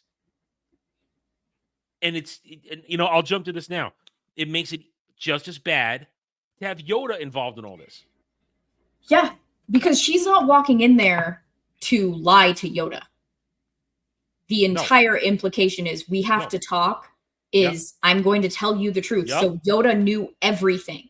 And she knows everything, because they made it very clear when she walked onto the planet, she force-sided everything that happened. She knows the cover-up, so she's happily, willingly, purposefully laying the blame on Master Squid Game and lying to the Senate and everything. With the Force, that you can just, like a movie, watch what happened in the past. You have to be one of those very good precog adepts. And is Vernestra one of those? Like, I don't know. I don't know. She's that's what the holocrons are for. Yeah. Holocrons portray knowledge. They contain knowledge based on the personalities of Jedi Masters or Sith Lords, and they imprint that on there so that you can relearn it. For example, of somebody that can see things, Yoda has very powerful Force precognition. He can look at events. He's that strong, and he can do it from anywhere. We see many times, because remember, he in the original trilogy says, "Long have I watched you as you flitted away your time." As you didn't take anything seriously. So Yoda can see events. There's no evidence in this show that Master Leslie Headland's wife should even have that ability. She just steps on there and knows it. She steps on there and knows that Zipper face is there until he puts his helmet back on, which conveniently also acts like a Magneto helmet and blocks out everything else. I hated that scene. Like, when he realized that she was there and reading his thoughts, the way he puts the helmet back on, he looked like a 12-year-old boy. Like, it was just so retarded. I'm like, what am I watching? And I felt absolute zero for any of these characters. And that's the point. You have no empathy.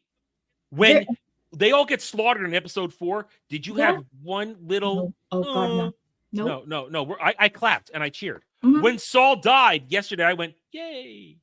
I was just like, my reaction was more, really, because of the Force choke. And the fact that Osha has 0, like, she goes from 0 to 5,000 in the Force.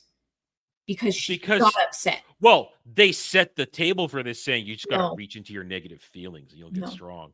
Fucking And then goddamn crystal bleeding. Crystal bleeding. Oh my god. Disney It was creation. just, like the maxi pad lightsaber memes, the tampon lightsaber memes, it's just so fucking. But then you have to realize when you look close, that lightsaber shouldn't have even worked. No. The emitter was broken. The way it broke. Yeah. The kyber crystal was dislodged from the power source. And it shouldn't have worked. Shouldn't even turned on. I'm sure like the stands are saying it was because her power was holding it together. They're not even moved it. They're not even trying to defend it. They're just going bleeding. Yay! Gated. Yay, bleeding. It's happening. It's great. I see it. Like all of it is just like this show, the story is essentially period blood makes you stronger. Is there a forced tampon ability? That's basically what they make it. The joke, some of the jokes are that when she Vaders with the lightsaber, that's acting like a tampon. Yeah, it's absorbing her blood.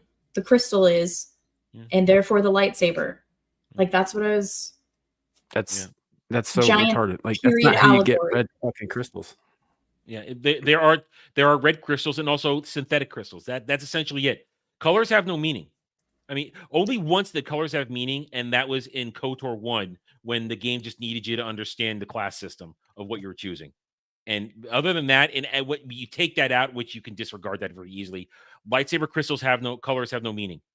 It's just it's when you find your kyber crystal, when you go to Ilum and you pick one, it's the one you picked. It just happens to be the color. That's it. And red ones exist, and then you make synthetic crystals. I mean, Luke's first crystal in his Return of the Jedi lightsaber, it's a synthetic crystal that he read about in Obi-Wan's journals that were left in Obi-Wan's hut, how to make it. If I remember correctly, and correct me if I'm wrong, Adam, because you know a lot more about this than I do, but if I remember correctly, outside of making synthetic crystals, which like the Empire did, for example, with the Death Star, the massive kyber crystal they used to power the weapon on that thing, they grew.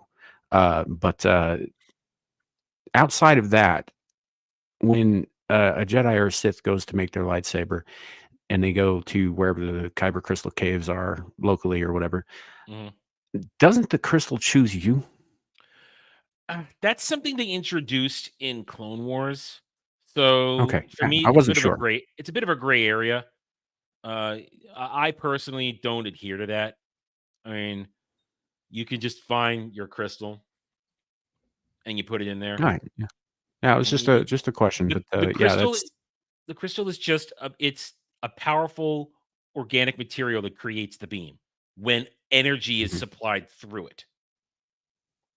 And that's it. There's no mean to, I mean, if we, and color also has meaning, because a great example is Corran Horn, Jedi Master Corran Horn. He has a very special lightsaber where in its basic function, when he ignites it, it's green. But then he built in an extra beam lengthening emitter. And when he turns that on and when it changes its length, it turns to silver. So it doesn't matter. And but here's the thing is I am pretty confident that they created bleeding to make Ahsoka look better than she is, because when we were seeing Ahsoka and her white blades are lead crystals that were healed by her. So I think Dave Filoni and everybody involved a number of years ago, once Disney took over, created the concept of bleeding a crystal so that Ahsoka can look cool when she makes it white like that. It's retarded.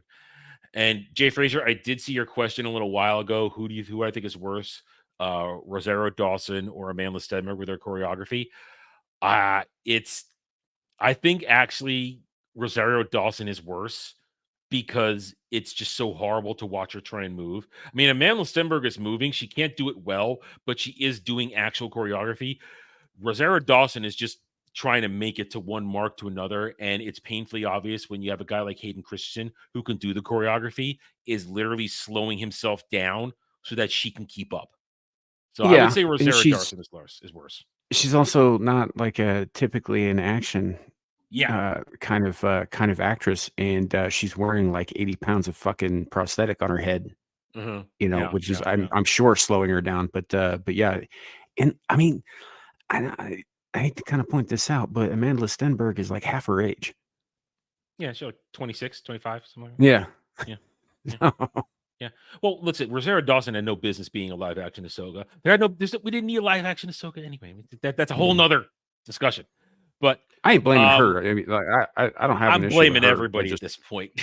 I'm blaming I just think everybody. that Catching that strays. character. I don't care.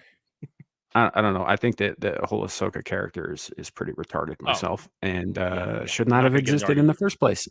You're never going to get an argument from me. I mean, listen, they managed to salvage her pre-Clone Wars season 7. They managed to salvage her character, but I agree. Ahsoka never should have been created in the first place. Shouldn't have. I will always stand by that. Listen, I'm not a fan of the Clone Wars. I never will be. Only like 2, maybe 3 things in it I keep, and the rest garbage at all. Anyway, but where to go now? So yeah, so we're touching on the Yoda thing. That is the ultimate villainization of the Jedi, because it's damaging, because I had one of the worst shills out there. Goddamn Suggs has the nerve yesterday, as we're all starting to put out our reviews, saying, "Oh, you're all going to be real quiet now, are you? Now that you've seen the show and how it doesn't break canon." No, it does, because you realize Yoda alone fractures George Lucas Star Wars. That means he is lying to everybody in the prequel trilogy. And that makes him look even worse. I mean, yes, I said yesterday, I said it on Monday, I think, where it was either yesterday. No, it was yesterday on Chatter. It was on Chatter yesterday, where there's an argument to be made that Yoda made a lot of mistakes that led to the downfall of the Jedi under his watch. There are nerd arguments to be made about that, a good old-fashioned nerd debate. But this makes him look incompetent and stupid and evil. I was going to say willingly purposeful. hide. Yeah. Purposeful. Because Master Leslie Headland's wife said she knows that Zipper Face is out there. Mm-hmm. She knows. Now, he may not be a Sith, but he's still a dark side user, which is enough of a reason to start a manhunt. Yep. Not just ignore him out there. Also, the fact that Osha's out there too. She knows Osha's out there with him. She knows there's a master and an apprentice. That's enough. And that's enough to believe Sith. And she's going to tell Yoda. And so you're going to tell me for the next 100 years, Yoda's going to play dumb that there is a master and apprentice situation going on out there. Mm-hmm. And that would eventually then lead to Plagueis and Palpatine. Yeah. I'd say that the very premise of the show, without there even actually needing to be a show, breaks fucking canon. And I'm just talking about the stuff that Disney will acknowledge, like the prequels. It's the same as Obi-Wan. It's something that didn't need to happen. Nobody wanted it. The 5 people that watched it from X-Twitter, they wanted it, but they're idiots. Nobody asked for this show. Nobody asked for a High Republic show. People would have been glad to see a Plagueis show based on James Lucino's book, if not touched by Leslie Headland and anybody involved in Star Wars. But there is no legitimacy to any of this, because they actively work to break George Lucas's lore. I mean, the Ki-Adi-Mundi thing, that was a red freaking herring. I don't even know if they knew it, but that was a red herring to get us all looking in one direction. So here comes Yoda at the very end. I mean, the Ki-Adi-Mundi thing is still an important moment in all of this, related to the show, related to Disney Star Wars, related to the butcher of real Star Wars, because that shined a very bright light on Wikipedia and those who support it. Mm-hmm. And did you guys see recently that Wikipedia is under some new management, and they started unfollowing all the stands they followed on X-Twitter? They started randomly. Yeah, they started unfollowing them all. And they're all complaining, "Oh my God, why are you unfollowing me? You're bending the knee to the toxicity." I'm just sitting there laughing, going, "No, they're not. We hate them. We still hate them. They haven't changed. They're just trying to clean up the mess that you created when you all attacked Star Wars theory, defending them." So, but different conversation. But so it's the Chiara-Muni thing has its relevancy that it shows the damage of Disney Star Wars and what it does to George Lucas Star Wars. But that was just the tip of the iceberg, because there comes Plagueis, and Plagueis might not necessarily be counted. Well, actually, no, yeah, Plagueis is mentioned in Revenge of the Sith. As I said, you could take the entire book out of it. It is still damaging to Plagueis if Oshimei teaches him stuff. It's damaging to Yoda. Darth Plagueis's whole shtick was integral to Palpatine winning over Anakin. Right? When he's sitting there with him and he's like, have you ever heard the story of Darth Plagueis the Wise? Right? Anakin at this point had never heard the title Darth. Right. So he's like, well, what's this about? And he's got his concerns, and Palpatine is aware of those concerns. So he uses the story of Plagueis, unbeknownst to Anakin, who was instrumental in his very being, to convince this kid to abandon the ideals that he had been raised with for very, very selfish measures that may or may not have ever come to pass in the first place. And in fact, the whole thing about Padme's going to die and I got to protect her from dying and all that stuff because all my other people have died. It kind of becomes a self-fulfilling prophecy for him.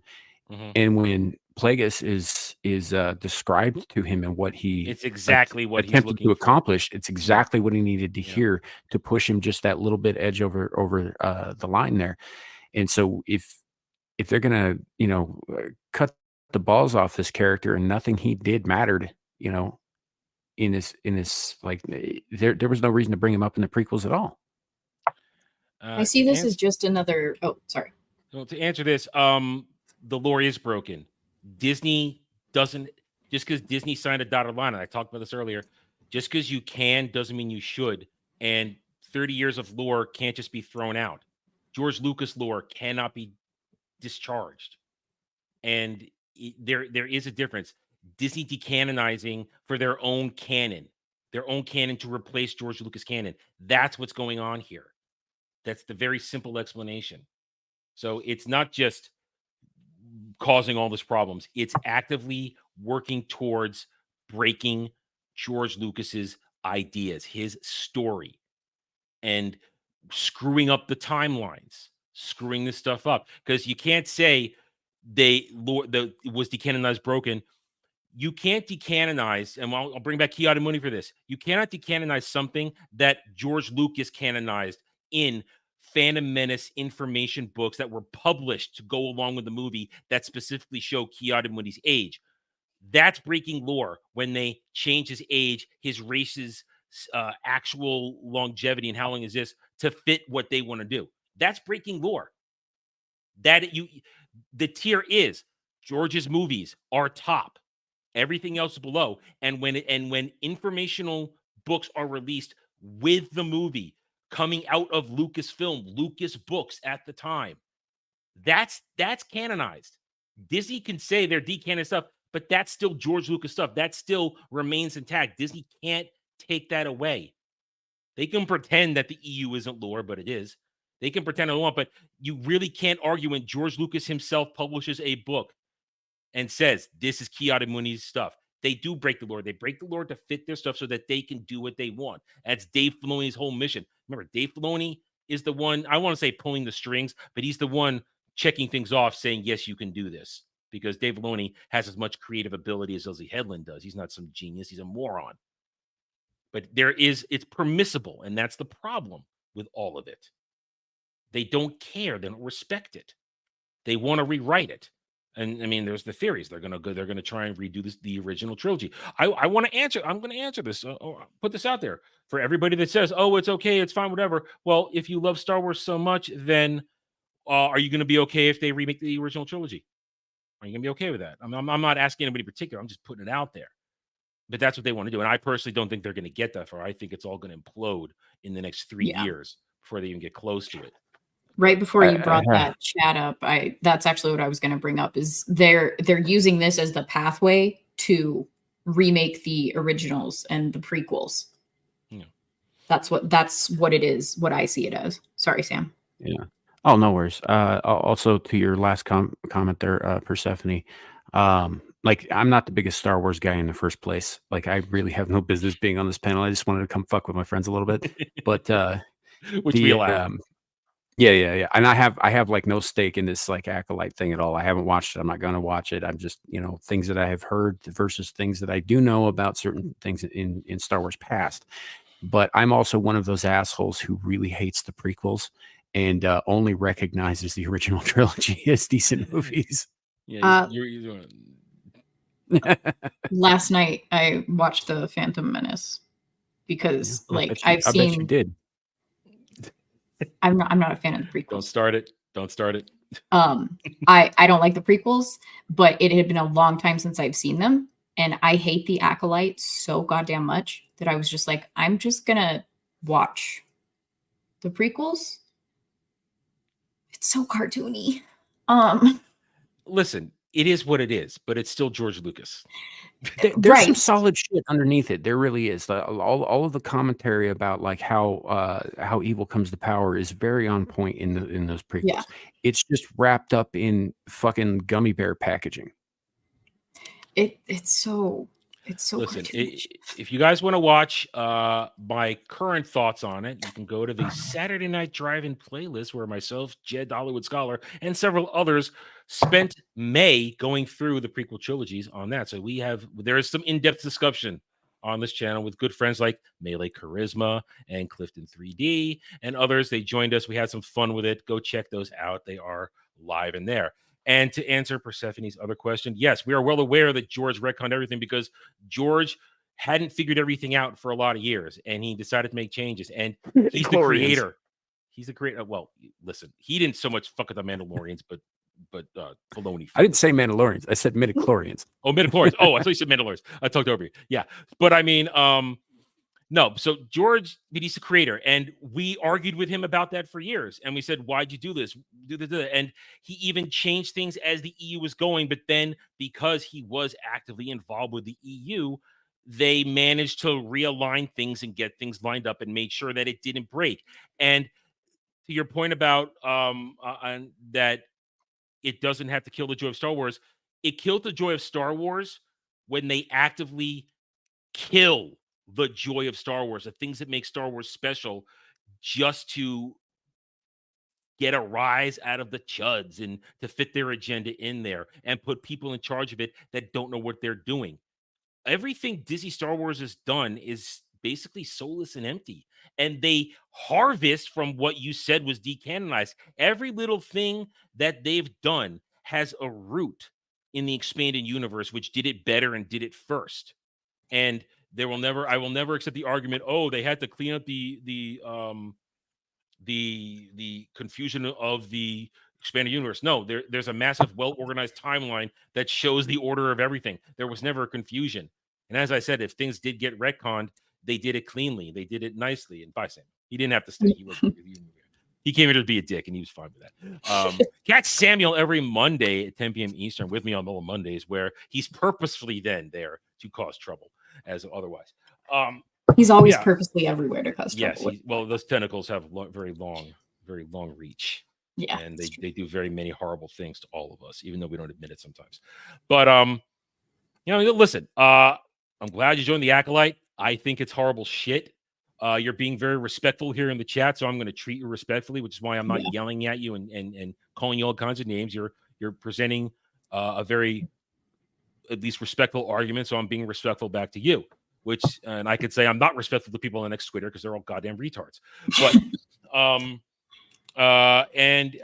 it's just, oh no, yeah, that's the thing. That's why I'm treating you respect. You showed up with respect. You didn't launch into any name calling on me, so I'm treating you with respect, and I hope you understand that. But I listen. I'm always open to a respectful discussion. I feel pretty confident in my stances, and they haven't changed. In let's see, the God, I don't like to say how old I am. Let's just say since I've been watching this shit since the 80s. Okay, I'm an old man. I don't look it, but I'm an old man. All right, old man. But I'm pretty. I don't want to say I'm set in my ways, but I feel pretty confident in my ability to do it all. Because I mean, obviously, you're new here. I will full screen myself for just a second here, just to show it. While Gal is off camera. You see it right there. There's my expanded universe collection, all of it. Not, I mean, all the main storyline stuff. It's all right there. It's all right there. And I read it. I was there when it came out. I was there and followed it forever. And I was, and listen, I black pilled for a long time. Many know on the channel know my story. I black pilled for a long time. I clawed my way out of it, and I have the dividing line. Well, all right, the shitternet happened again. Yeah, but Samuel, just we didn't go there. Thanks, Samuel. I'll see you on Monday, and Gal will see you on Saturday. But anyway, yeah. So, oh, you lost yourself in a hurricane. That sucked. Well, see, I had to rebuild my collection. I lost a large chunk of it between family issues and moves. So I had that 2 years ago. I spent some money rebuilding my hardcover collection on the top shelf there and a few of the paperbacks. But that is most of my intact collection. Everything here, everything over there. Ah, crap, my screen went out. Where am I pointing? There we go. The connection from the screen to there, it's a shitty. The design of the multi-screen on my tube here, it's retarded. It's never secure. It's always wonky. But everything there, even the reacquire stuff, it's all first edition. All of it, all first edition. I just wish some of them were my original first editions that I had. But yeah, it sucks you lost your stuff. But it can be replaced. It just takes time, and depending on what you want to get, how you want to replace it. I wanted to replace my hardcovers with hardcovers. I didn't want to replace the paperback versions because I like a good hardcover, and it looks better. Also, well, I had the choice. I showed it off earlier. That I had the choice: replace my Heir to the Empire with the actual one, or get the 20th anniversary edition. One, I went with the 20th because it was $10 cheaper. So that's one reason. But also, as I said earlier, having Zahn's footnotes made it a very interesting read. It was a fascinating reread when I read it. It was very entertaining to hear what he was thinking about as writing, his communication with George and everything that he got from George. Because if you go back to the EU Book Club, I go over it in my coverage when I did Heir to the Empire in my EU Book Club video. George hadn't worked out the Clone Wars yet in 1990. He hadn't worked it out yet. He hadn't decided what it was going to be. So Zahn had to use information from the Star Wars tabletop role-playing source materials and talking to the people at Lucasfilm on what he was allowed to do and not to do. And he came up with shit. And George didn't nix it because George hadn't figured it out yet. It's another 10 years before George figures out what he's going to do with the Clone Wars and what they really were. So Zahn admits it. Yeah, I know it doesn't line up, and I'm sorry. but nobody knew what to do at that point, not even George. So it's fascinating to see the workings of it all there. Anyway, what haven't we talked about here now? The senator. Okay, the senator. Well, that's the whole. I mean, we alluded to it. It's the deconstructing of the Jedi. Yes. And it's.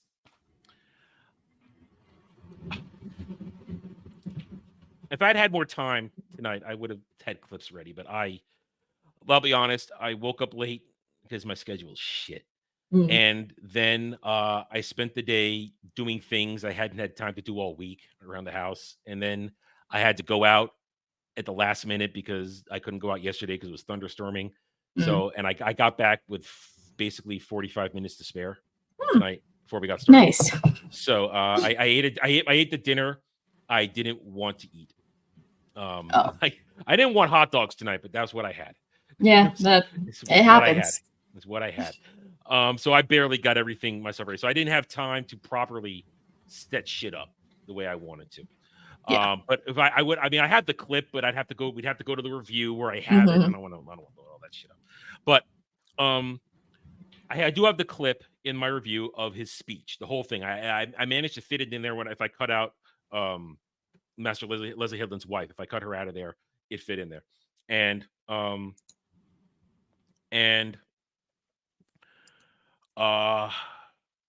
does it go? Well, I'm trying to remember it. The basic disgust that I feel coming through him, I feel like that's Disney Star Leslie. Wars talking. It's Leslie Right, talking. yeah.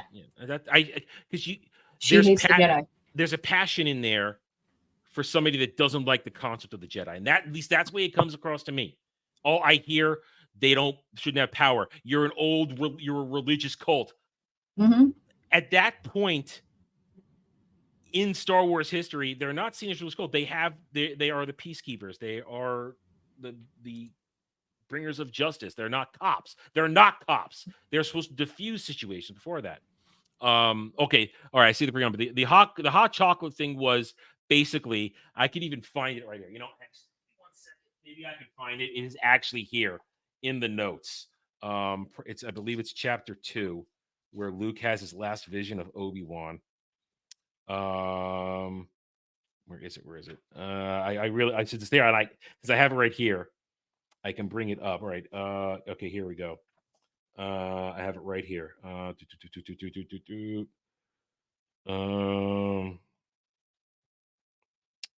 Give me 1 second. You guys will appreciate this because I can give you Zahn's own words on the hot chocolate. What his actual thoughts on it. Come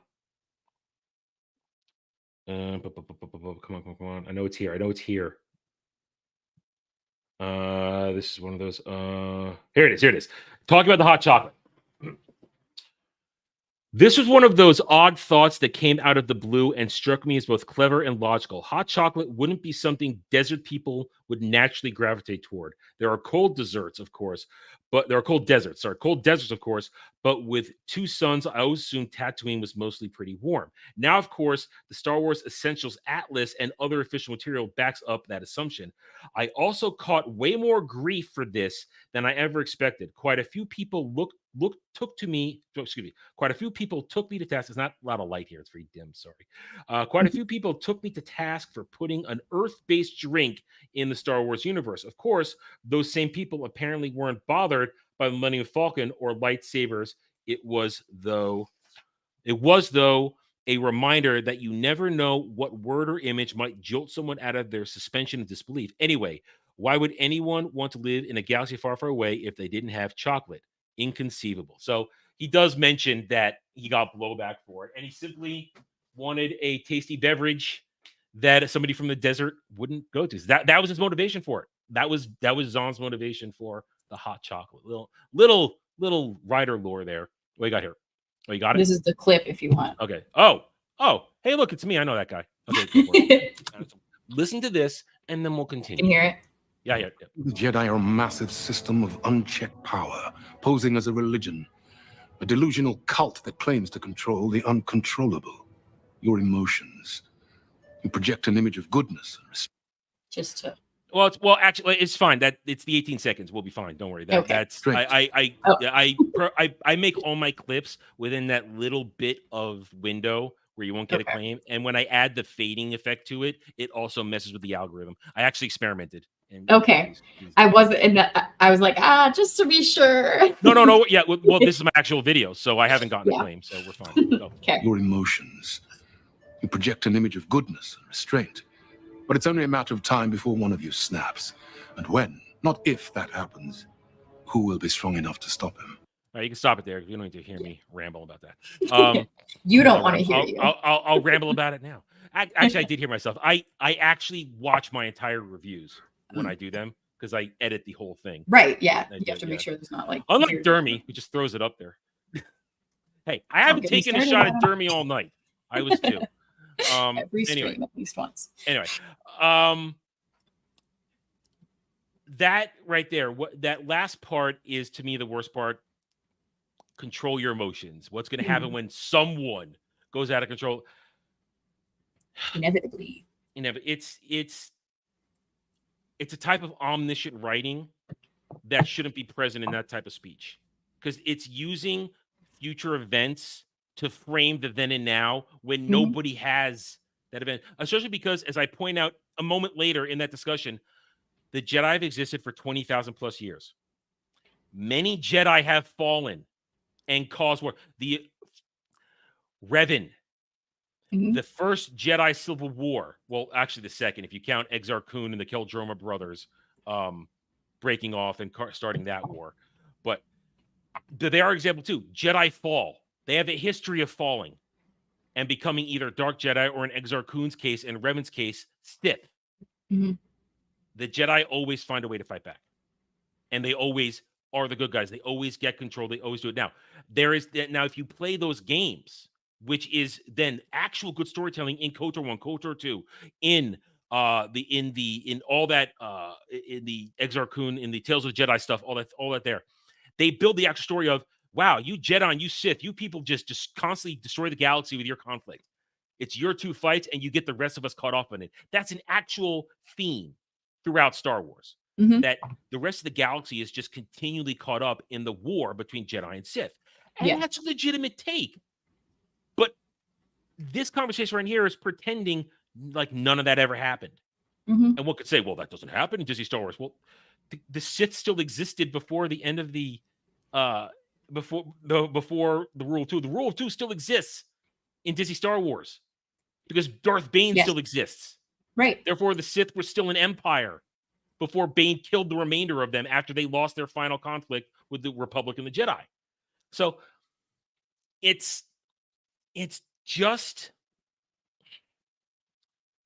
not good storytelling to use future events like that to influence a conversation that when the past already is littered with all these events. That's all I'm saying about that. That's all I'm saying. Yeah. That's all I'm saying. Anyway. So that to me, that's just it's not how one should be tackling that story. I just told you there are ways to tackle anger to the Jedi. As I just said, you can constantly say your wars, your Force cult wars with other Force societies. That shit constantly sets our galaxy on fire. That's a real story to tell. But just being angry that one of you might go out of control because you're going to lose emotion, it's a lack of depth. Pre-crime. Yeah, pre-crime. I didn't really like that movie. I know you wanted to be there. I want to punch you in the face. You would have yelled at me on Saturday, wouldn't you? Probably. Jed and I had a civil conversation. It was fine. But yeah, so it's I don't appreciate it like that for that reason. That's why I don't appreciate that. And also it just adds a little context. We're deconstructing the Jedi. Right. Well, and like to me, how it came off is basically what you're saying. Like there's no real world, at least in the speech itself, example of why he actually fears what he fears. He's just being a worrywart or like or a government guy wanting to grab control. Was that? Or a government official wanting to grab control of the Jedi. Yeah. Now, listen, I would not have wanted it to happen, but it would have lent some, as you just said, some actual in-world consistency if they had said, what about Revan? What about Malik? Yeah. If they had said something like that, it's like, okay, you just used a great example. Now, of course, Revan, if you go into the actual lore of Revan didn't actually become a Sith of his own will. He was mind-effed by Emperor Vitiate. Emperor Vitiate mind-effed him when he went searching in the unknown regions and found his way to Drummond Kaas.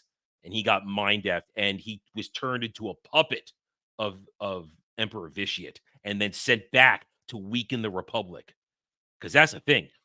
Revan's Jedi Civil War, that was nothing compared to the next war that happens in SWTOR when the actual Sith Empire arrives from the depths of the unknown regions where Drummond Kaas is. When they come, that's the actual war, the actual part, and then that's a vicious. That I love the Old Republic. It's so much fun. If the game wasn't so basically on its last legs, I'd go back. But I'm having more fun at Final Fantasy 14, so I'm not going to go back. I know. Yeah, it's just original trilogy person. Yeah. So anyway, but what I'm saying is Revan would have been a perfect example, or Malik would have been an even better example because Malik willingly was a Sith. He happily adopted the Sith teachings that Revan passed on to him, and then tried to kill his master in that moment. It was classic Rule of Two. Or it's before Rule of Two. That's before the Rule of Two. Point is, Revan and Malik would have been a great example. Exar Kun would have been a great example. So there are examples out there, but they're just not going to use them because they don't take the time. Like, and how I saw it, it was just another way of jangling keys as well, because like borrowing from future knowledge. essentially, Mhm. because the audience knows it. Exactly. Yeah, that's a good way to put it. We know it, and therefore it's like, oh yeah, because Anakin's going to destroy everything. Mhm. But we know that. Right. Like, what They don't know information do that. you have, Senator, that could really make you come to that conclusion? And they don't really give that in the He show. just hates. He just Yes. hates it. Yeah. And it's what it makes me think now is, I'll take it to what Kinnell's been saying when he's discussing this. It makes you think there are better ways to go about this. Yeah. And you can see where there are better ways as they fumble their way through it. Mhm. If you just apply even a smidgen of knowledge, you don't just mentioning Revan, mentioning Malik, that's enough to do it. That's enough to legitimize that statement instead of just being, I'm angry because I think you're all going to kill us one day. Mhm. It doesn't take a lot to make something better, in my opinion. It just Yeah. takes a little bit extra effort, and to me, that's all of Disney Star Wars. That's all. It's a lack of effort because they don't care and they want to do their own thing. Mhm. And then, But in as I said so earlier- doing, they use everything from the past. Mhm. I mean, everything about Rise of Skywalker was basically a bastardized version of Dark Empire. Yeah. It's Wait, what Rise it of was. Skywalker. I didn't even watch that one. Clone Palpatine is basically ripping off Dark Empire, where after Death Star 2 blew up, when Vader throws him down the chute, he kills him. But if you go deeper into the lore, Palpatine had already been transferring his soul to clones for years up to that point.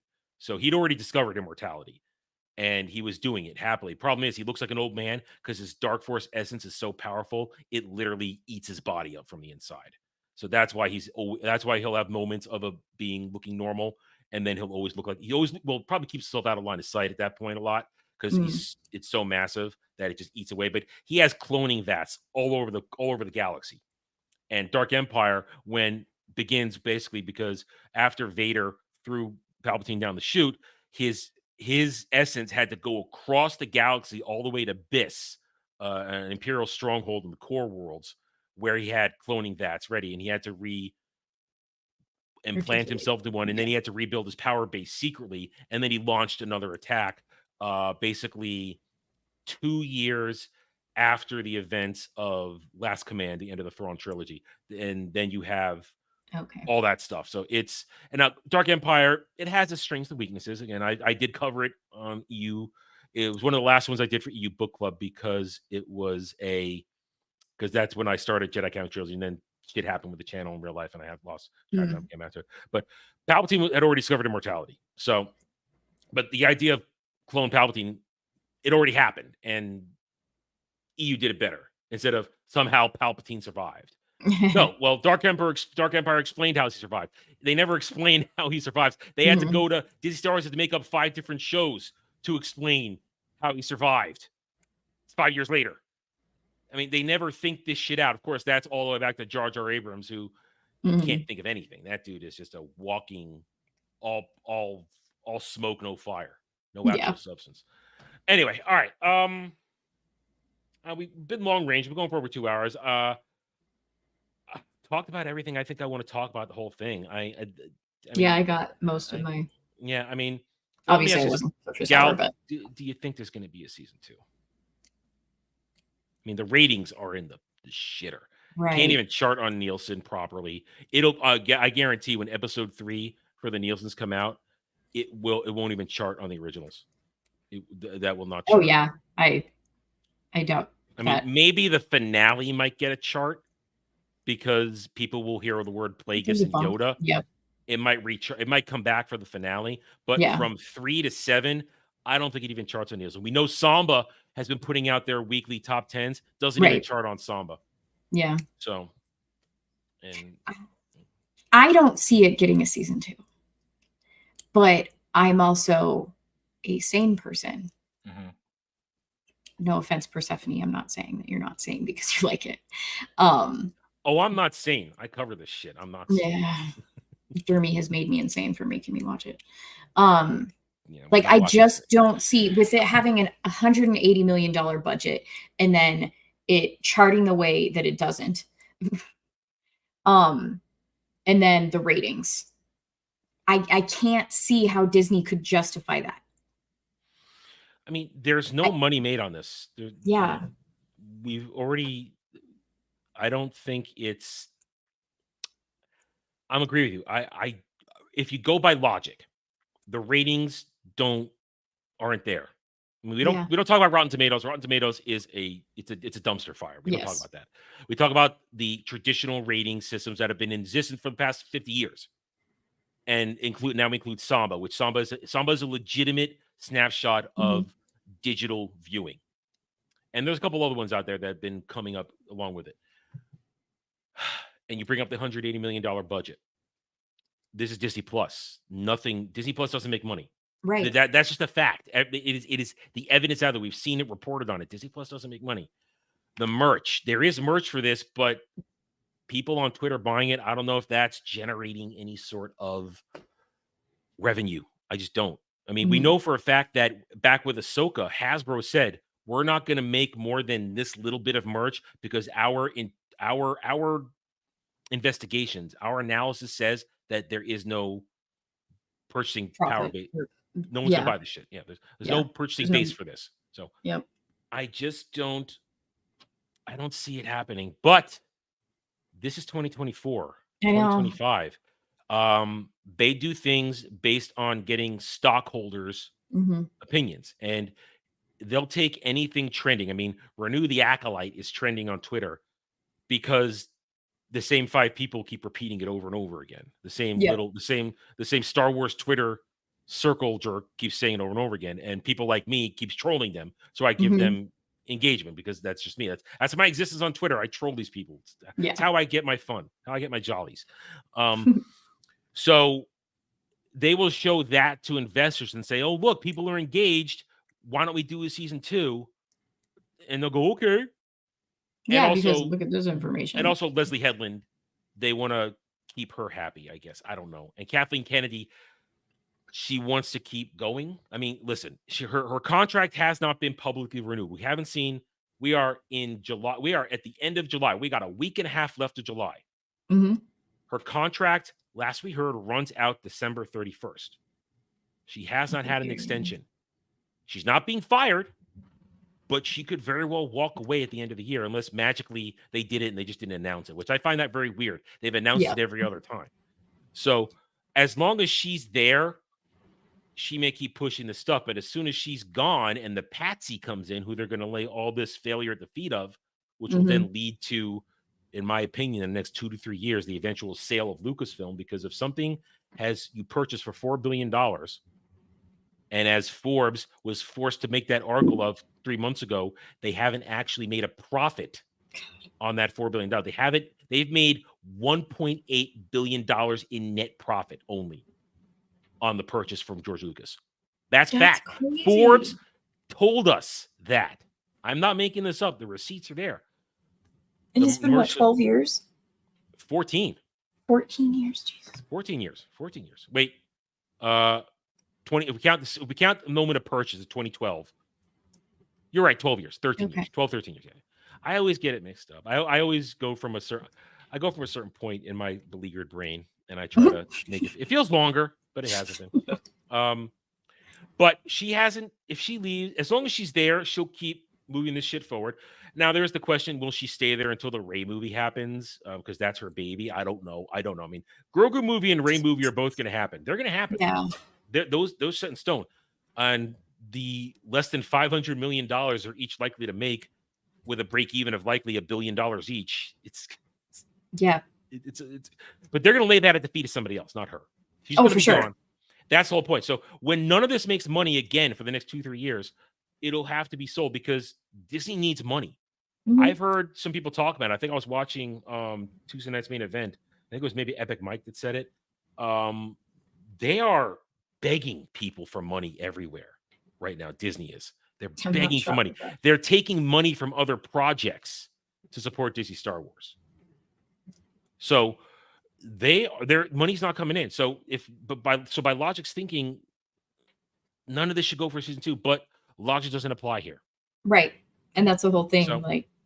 And if it happens, Fine. That's why you notice in any of my reviews and any of my statements, I have even my trolling, I haven't said, haha, there'll be no season 2. I haven't said that because there's a 50-50 chance there will be a season 2, and I'm not willing to take that going on that limb. I'm not that desperate for clicks. Yeah. Right. To try and make that kind of clickbait shit. So, and if it happens, fine. More content for Adam. Yeah.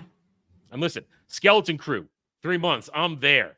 They're pretending Skeleton Crew is about to be this big thing. Nobody's talking about Skeleton Crew.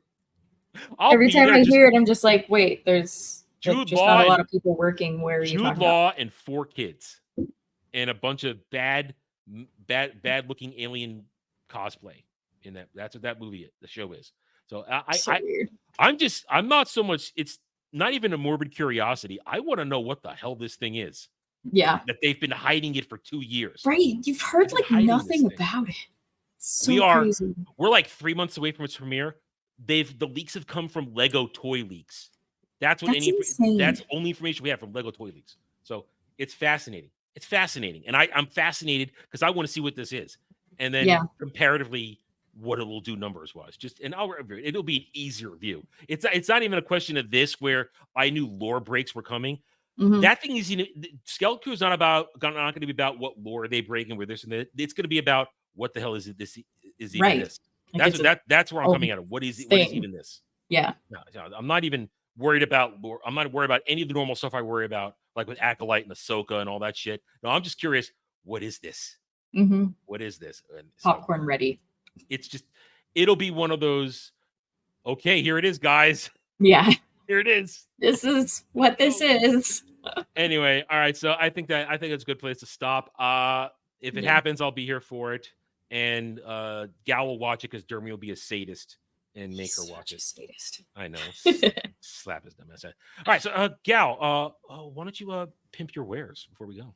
I came directly from my Cook in the Book stream to here today. So every Thursday at 6 p.m. Mountain Time, I read your book list, Collecting Dust in the Corner, so you don't have to. I force myself to have the time by doing this so I can read because I love to read and I miss it. So I know a lot of people don't like to read, but they want to. So that's where that idea came from. I'll read it to you. It's Gal book on tape. Yeah, basically. And I keep them up. So if people want to watch it later. And see, we can do that now because YouTube stopped penalizing us for leaving live streams up. So those are the channel. Yeah. Leave them up. Yeah. Otherwise, sorry. Go ahead. No, I'm saying we'll see you on Ballbusters. Unfortunately. Yeah.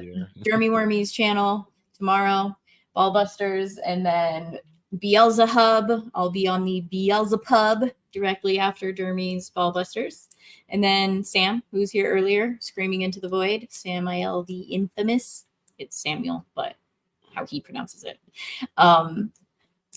4 p.m. Mountain Time on Saturdays. And then Horny Alf's channel is where we do gaming. I believe we're going to be doing Phasmophobia. Yeah, Phasmophobia this week, yeah. Only if Jeremy shows up. Jeremy has to be there because he cries like a girl. Yes, and when I'm not insulting you by that, I'm insulting him. No, yeah. I don't find the game scary. Like sometimes it's just like, I don't want to die. But that's Jeremy different. Cries like a little girl. And because he's a brony after all. Anyway, as for me, tomorrow night I will also be on Ballbusters over on Dermy's channel. Tomorrow, some regular videos. Hey, guess what? Halo got canceled. Oh God, I saw that. Yeah. I giggled. Since I reviewed it, I might as well recover its demise. Yep. So expect that tomorrow.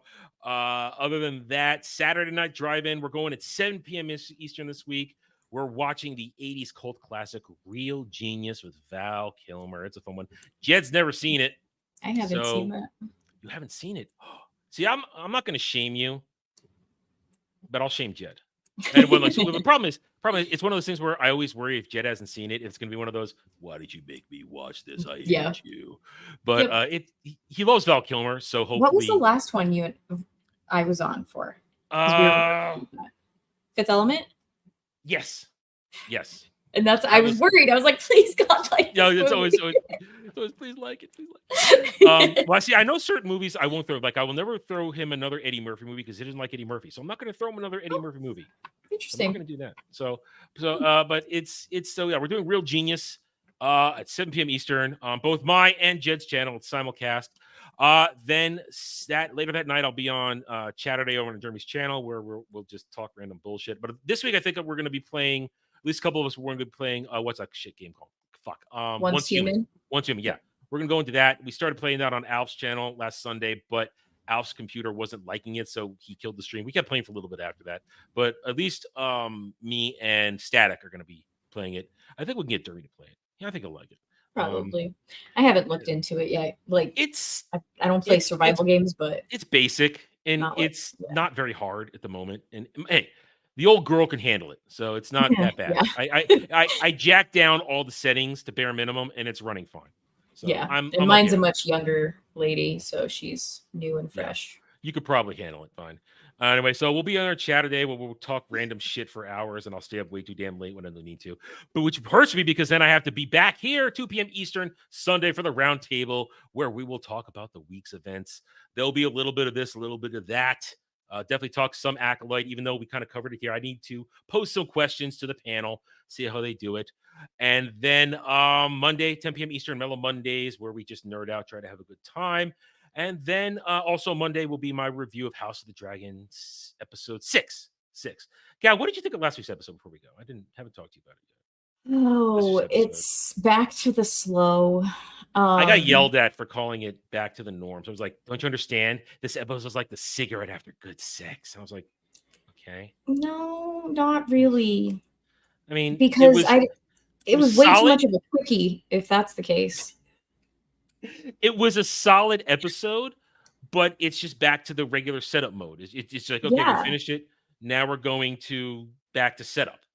And as the Game of Thrones normie, a guy who doesn't care about it, I'm just watching it to tell you if I think it's being well written.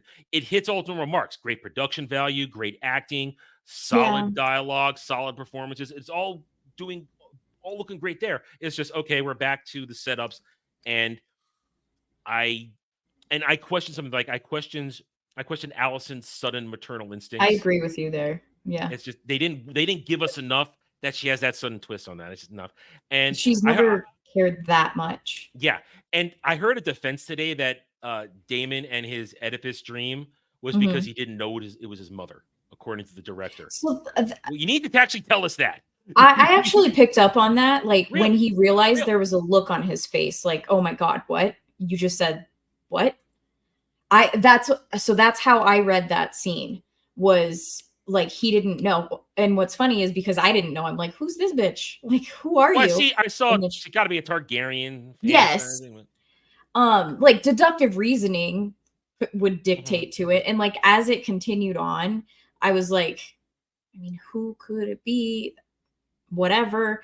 And then when she says that line, like my favorite son, you can see the shock in his face, or that's how I read it. It didn't register so much a shock to me, just as I see. It didn't translate to me. Yeah. All I was thinking of, why is Germ so into incest? That's all I kept thinking. Why is he so into incest? That was the second thought. So like I registered shock. Second thought was just like gross. And then the third shot was, if you didn't know your mother, were there no image? Is there no imagery? Like no paintings of anybody? Like, that made me question that in that world. I don't know the history. I don't know the lore. I don't know if he didn't know his mother or not. I don't know that. I have no idea. That was just, I assumed that because I don't know it either. Yeah. So, I mean, it's just like, listen, the show is still good, but it still has its weak moments. And like, also I had a problem with, I guess, certain editing choices. Like maybe you should have gotten the whole mourning process discussions out of the way before we got back to scheming. Yeah. Just maybe put those scenes a little earlier so that we get all that done. And then when you get back to scheming, it's not such a jump to be suddenly, we're reminiscing about Rainey's, but 5 seconds ago we were talking about dragons and war. Yeah.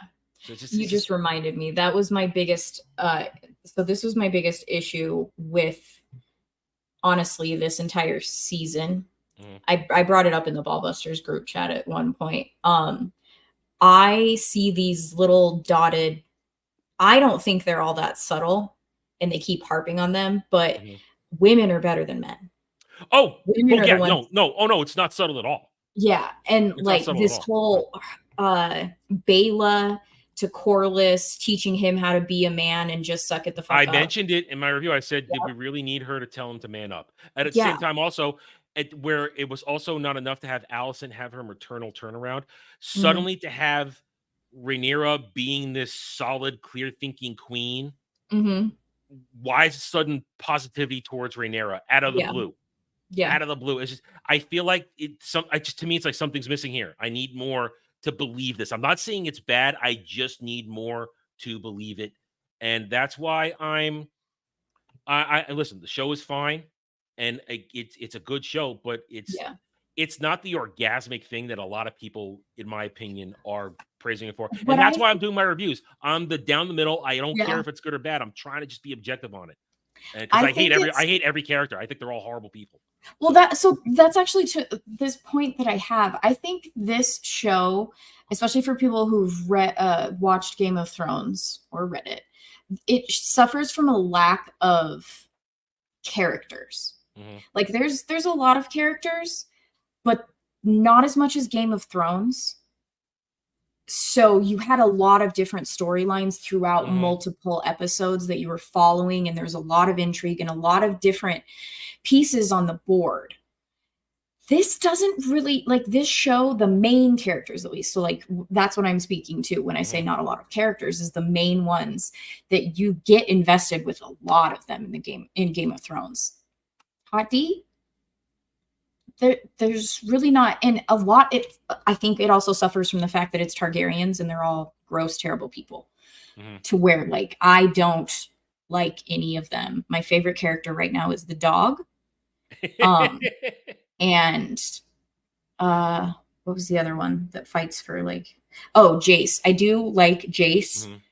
And this last episode did help him shine. Strong boy number one. Okay, strong boy. Yes, yeah. Like he shines a bit more. I remember these people, my nicknames. No, I know. I watch your reviews.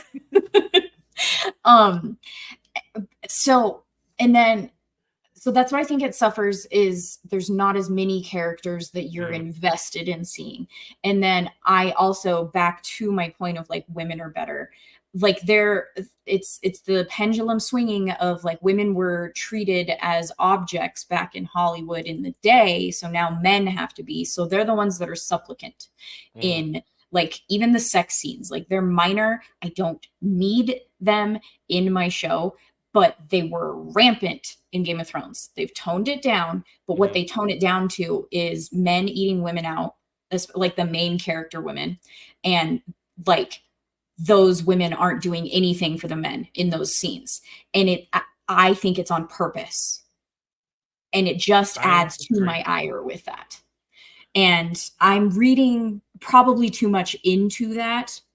And it's not letting me enjoy the show the same way. I don't know if you are. I mean, we're in the era that we're in, and it is what it is. And this show's been a little better than others, which is why it is. People are enjoying it as much. It's not beating us over the head with the message and everything like that. But it's still there. It's just very subtle. But it's not derailing the show. But I agree. I see it too. I see it all. And I agree with Persephone. Like I like season 1 better. But what's hilarious about that is I didn't really care for season 1 until the last like 3 episodes, and then I was really invested. And then it was just like. See, by the time I got around to watching it, I had already watched everybody else's reviews, so I knew what was going to happen. So I was just watching it so that I could be up to date and that I didn't miss it. I'm really good at like shutting things off if it's talking spoilers. Like even with Dune 2, we've had our discussions. I avoided spoilers up until the moment I left that friggin' theater, and then I was basically calling up Adam like, "What the fuck did this do?"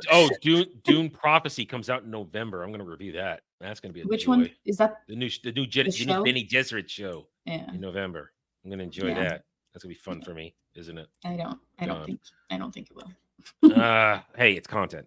It's content, and as a Dune guy, I can talk on it. I stick to the things I know, and I know Dune. So and that's why I immediately was just like, "Where's my Adam message?" And I replied promptly because I was sitting here dicking around. It's like, oh, she's seen it. Oh, she's not. I'm gonna tell her why she should be even more angry. Oh yeah, and that's exactly what happened. And I'm like telling my brother, because both of us, we were just like, "What the hell was that?" That entire third act, man, I just wanted to punch things. There is a Mellow Mondays out there where Gal came on and joined us as I basically shat all over the movie. The one time I did it once. Yep. And I wasn't going to go on and on. I did it once and she was there. It was a good one. But I will be probably angry with Prophecy because I'm a book guy and I'm not a movie guy. Therefore, I'll be angry. Anyway, all right. So that's it. Thank you, everybody, for joining us this evening. If you had a good time, hit that like button. I will add Gal's links in the description below. Even Samuel, just because he was here. Links will be in the description below. And we will see you guys next time. Until then, take it easy. Have a good night or day wherever you may be.